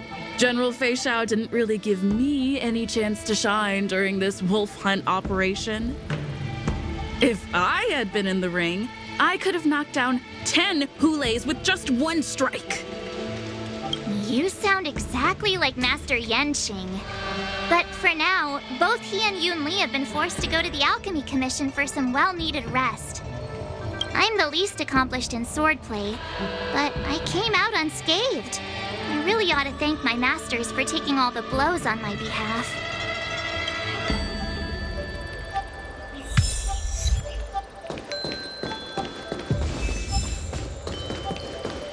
The news is spreading pretty fast.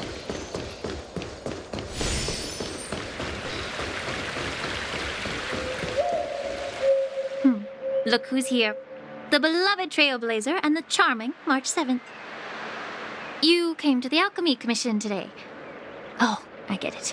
You are here with March to visit her masters, aren't you? Exactly. How are my masters doing at the moment? Unfortunately, only one master is here. I'm doing fine. I'm just following the doctor's advice. Miss Bailu said I could take a stroll, so here I am. Your Master Yanqing wasn't as lucky. He's probably still in bed. Considering the intense battle with Hulei, and then with General Fei Xiao, the rigorous sparring session with her. His small body couldn't take it anymore. Master Yun Li, didn't you also engage in combat? The little babies from the Luofu just don't have the resilience that us kids from the Zhuming have. I heard from Moza about the tough battle against the wolf troopers. You fought alongside Moza. Did you get hurt?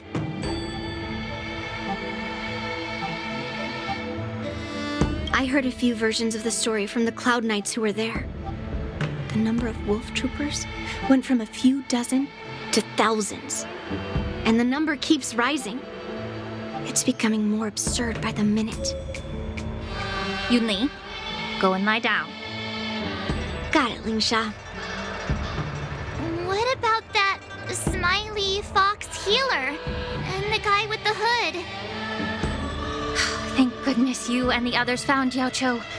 He lost a lot of blood and needs to rest properly.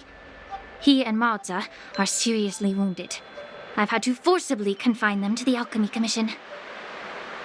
All three from the Yaoqing are critically injured. But fortunately, the Xianzhou Laofu has a miraculous healer lady. It's a silver lining in this misfortune. It looks like the entire delegation from the Xianzhou Yaoqing is gathered at the Alchemy Commission. Why don't we go see General Fei Xiao and bring her some fruit? I would normally say no, because they need to rest. But alas, what can you do when the two of them have a leader who is just as restless? General Fei Xiao just slipped out of the recovery room. She thinks she's so sneaky, but I know everything that happens in the Alchemy Commission. If you're looking to meet her, the luminescent depths might be your best bet. I spotted her heading that way earlier. The sound of those footsteps. They must belong to General Fei Xiao. Out and about, despite the doctor's orders. What a coincidence. Someone else who refuses to listen to the doctor's orders. Well, being a doctor myself, I don't think my knowledge of my own body is inferior to the Dragon Lady's. The healer does not heal himself. Don't try to act tough in front of me. I'm sorry, Zhao Cho. I didn't expect you to use poison that way. What a miscalculation. If only I'd found you sooner. If only I hadn't sent you to the shackling prison. The way you're speaking, is this really the Fei Xiao I know? Or could it be a Borisin assassin, imitating your voice to take my life?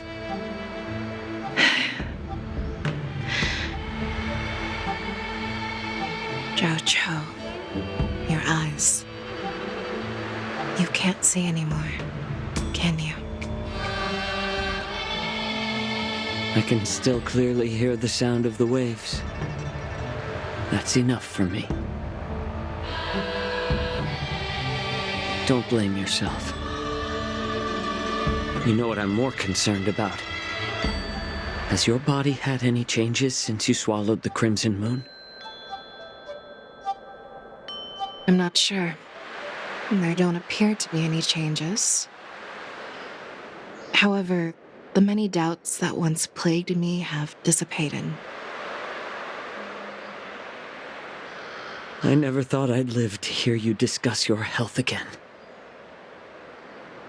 But thanks to Morza and that child, the price I've paid seems trivial compared to what we've achieved. I hold no grievances, Fei Xiao. I am content.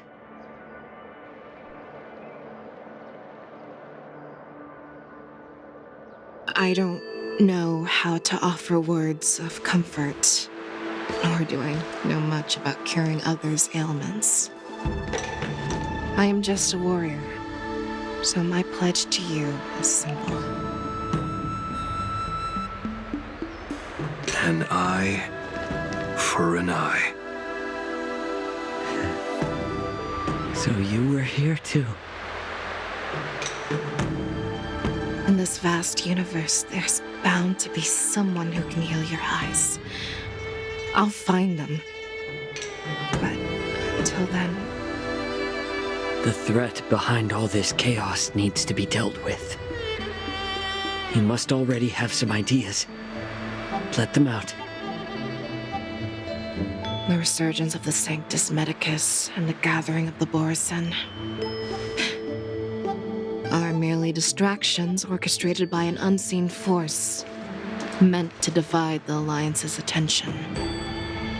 Unfortunately, they picked the wrong fight this time. Once we return to the Yaoqing, I'll personally lead the Verdant Knights into battle.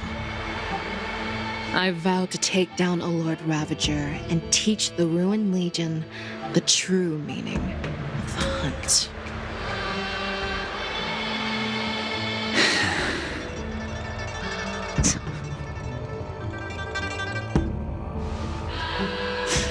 I knew it.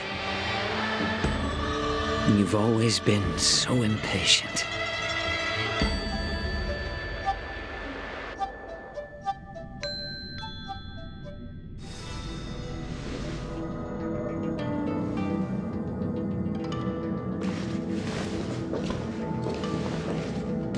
I apologize for my tardiness once again. The Alchemy Commission detained me for some time for a health examination. They released me only after ensuring I was in good condition. General, seeing you safe and sound puts our minds at ease. Hulei's escape caused significant upheaval and forced the war dance to be put on hold. A truly unforeseen disaster. Fortunately, the younger generation showed their valor. They bravely tackled the crisis, putting an end to the disaster and providing a glimmer of hope in a dire situation. Before Master Diviner Fu Xuan's departure for the Yutre, I consulted with her about the war dance. She left a note stating, "The hexagram oscillates between thunder and heaven, a sign of great power, assuring us that we would successfully navigate any challenges." She advised me to trust the younger generation's abilities and let them lead. Her predictions, it appears, have come true. It's just... the Xianzhou Luofu's long-standing duty of keeping Hulei imprisoned ended with his death on the Sky Splitter. This event is likely to bring much criticism from the Alliance's upper ranks. However, Hulei's demise might actually be a blessing in disguise. Broadcasting this news could derail the Borison's resurgence and quash the ambitions of those who wish to take advantage of his return. Hand over Hule's remains to the Xianzhou Yaoqing, and I'll handle the explanations to the Alliance. But what about the war dance? While the wolf hunt mission was a success, the events on the Sky Splitter remain a secret. However, the news of the Borison's attacks on the streets will spread like wildfire. The war dance was interrupted, so it must be reconvened. As for the people who witnessed the attacks, beyond placating them, we also need to show them the Xianzhou Cloud Knight's fearless dedication. On the war dance's opening day, rogue Borison attempted to stir up panic, but was swiftly neutralized by the Merlin's Claw and the Cloud Knights. A genuine tale of heroism that will captivate and calm the public. As Elder Huayan suggests, the Law Fu will do its best to heal the wounded and compensate those who were affected.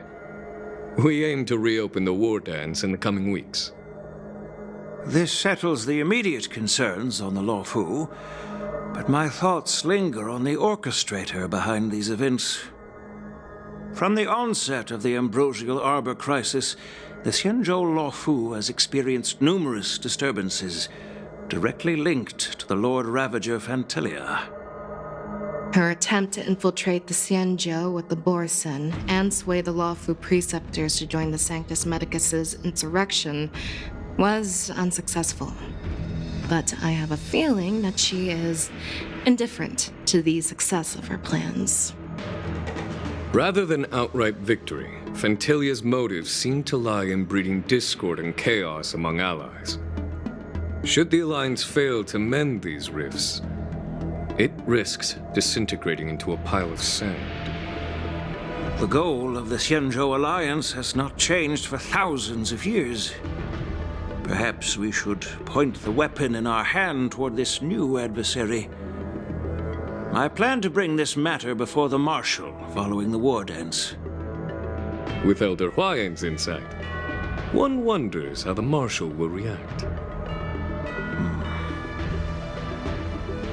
It's clear we're engaged in a game of chess not seen in thousands of Amber eras.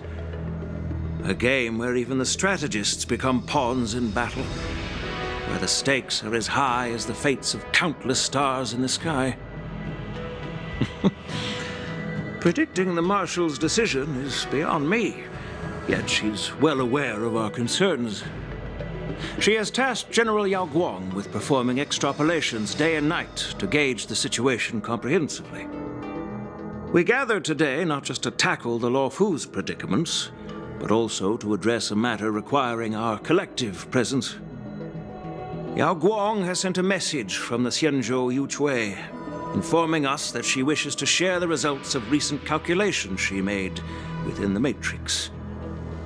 Xing Yuin, I'd like to borrow the seat of Divine Foresight's chessboard for this purpose.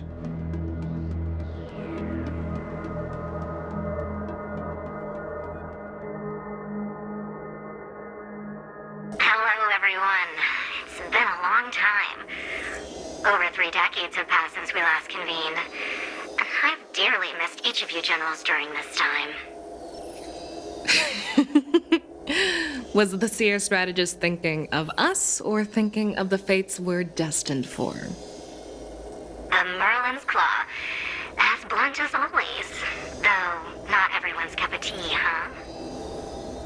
You once told Jing Yuan, "You're lucky that I'm the one who came this time. If it were the seer strategist, this conversation might not be so friendly." I'm intrigued. Did this conversation really come to pass? I've never heard anyone mention that the Decalite reflection barrier could eavesdrop on even the quietest whispers. It appears that the Marshal sent not just 2 generals to the Law Fu, but an uninvited 3rd guest as well. People have been saying that Mr. Jing Yuan's intellect shines as brightly as the seer strategists.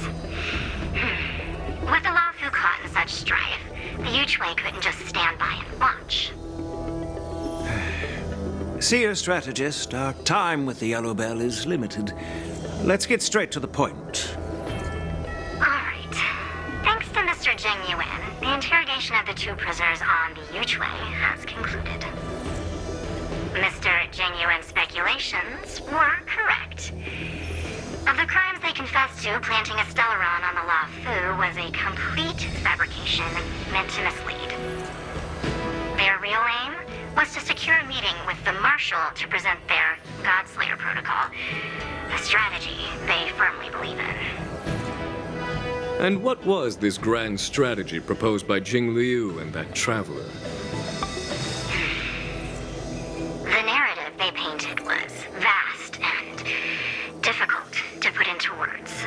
It all revolves around the coffin of the blonde traveler. To be precise, it's the remnants of the propagation. The remains of the swarm author? More accurately, it's a fragment of the divine body. In the future they depicted, this fragment serves as the final nail, sealing the fate of the plague's author and securing its doom. Before reaching that point, battling the gods necessitates a larger alliance. Hence, they sought out an ally for the Xianzhou. I assume you've all heard of the famed Genius Society member number 81, Ron May, haven't you? The Eye of the Yuchwei has just seen this uninvited guest arrive on the Xianzhou Lafu. 3, 2, 1. Right on time. Now, as for the best way to receive our distinguished guest, I'll leave that in your capable hands. Do you remember your name? My name is Ting Yun. I serve as an ambassador of the Whistling Flames Merchant Guild on the Xianzhou Lafu.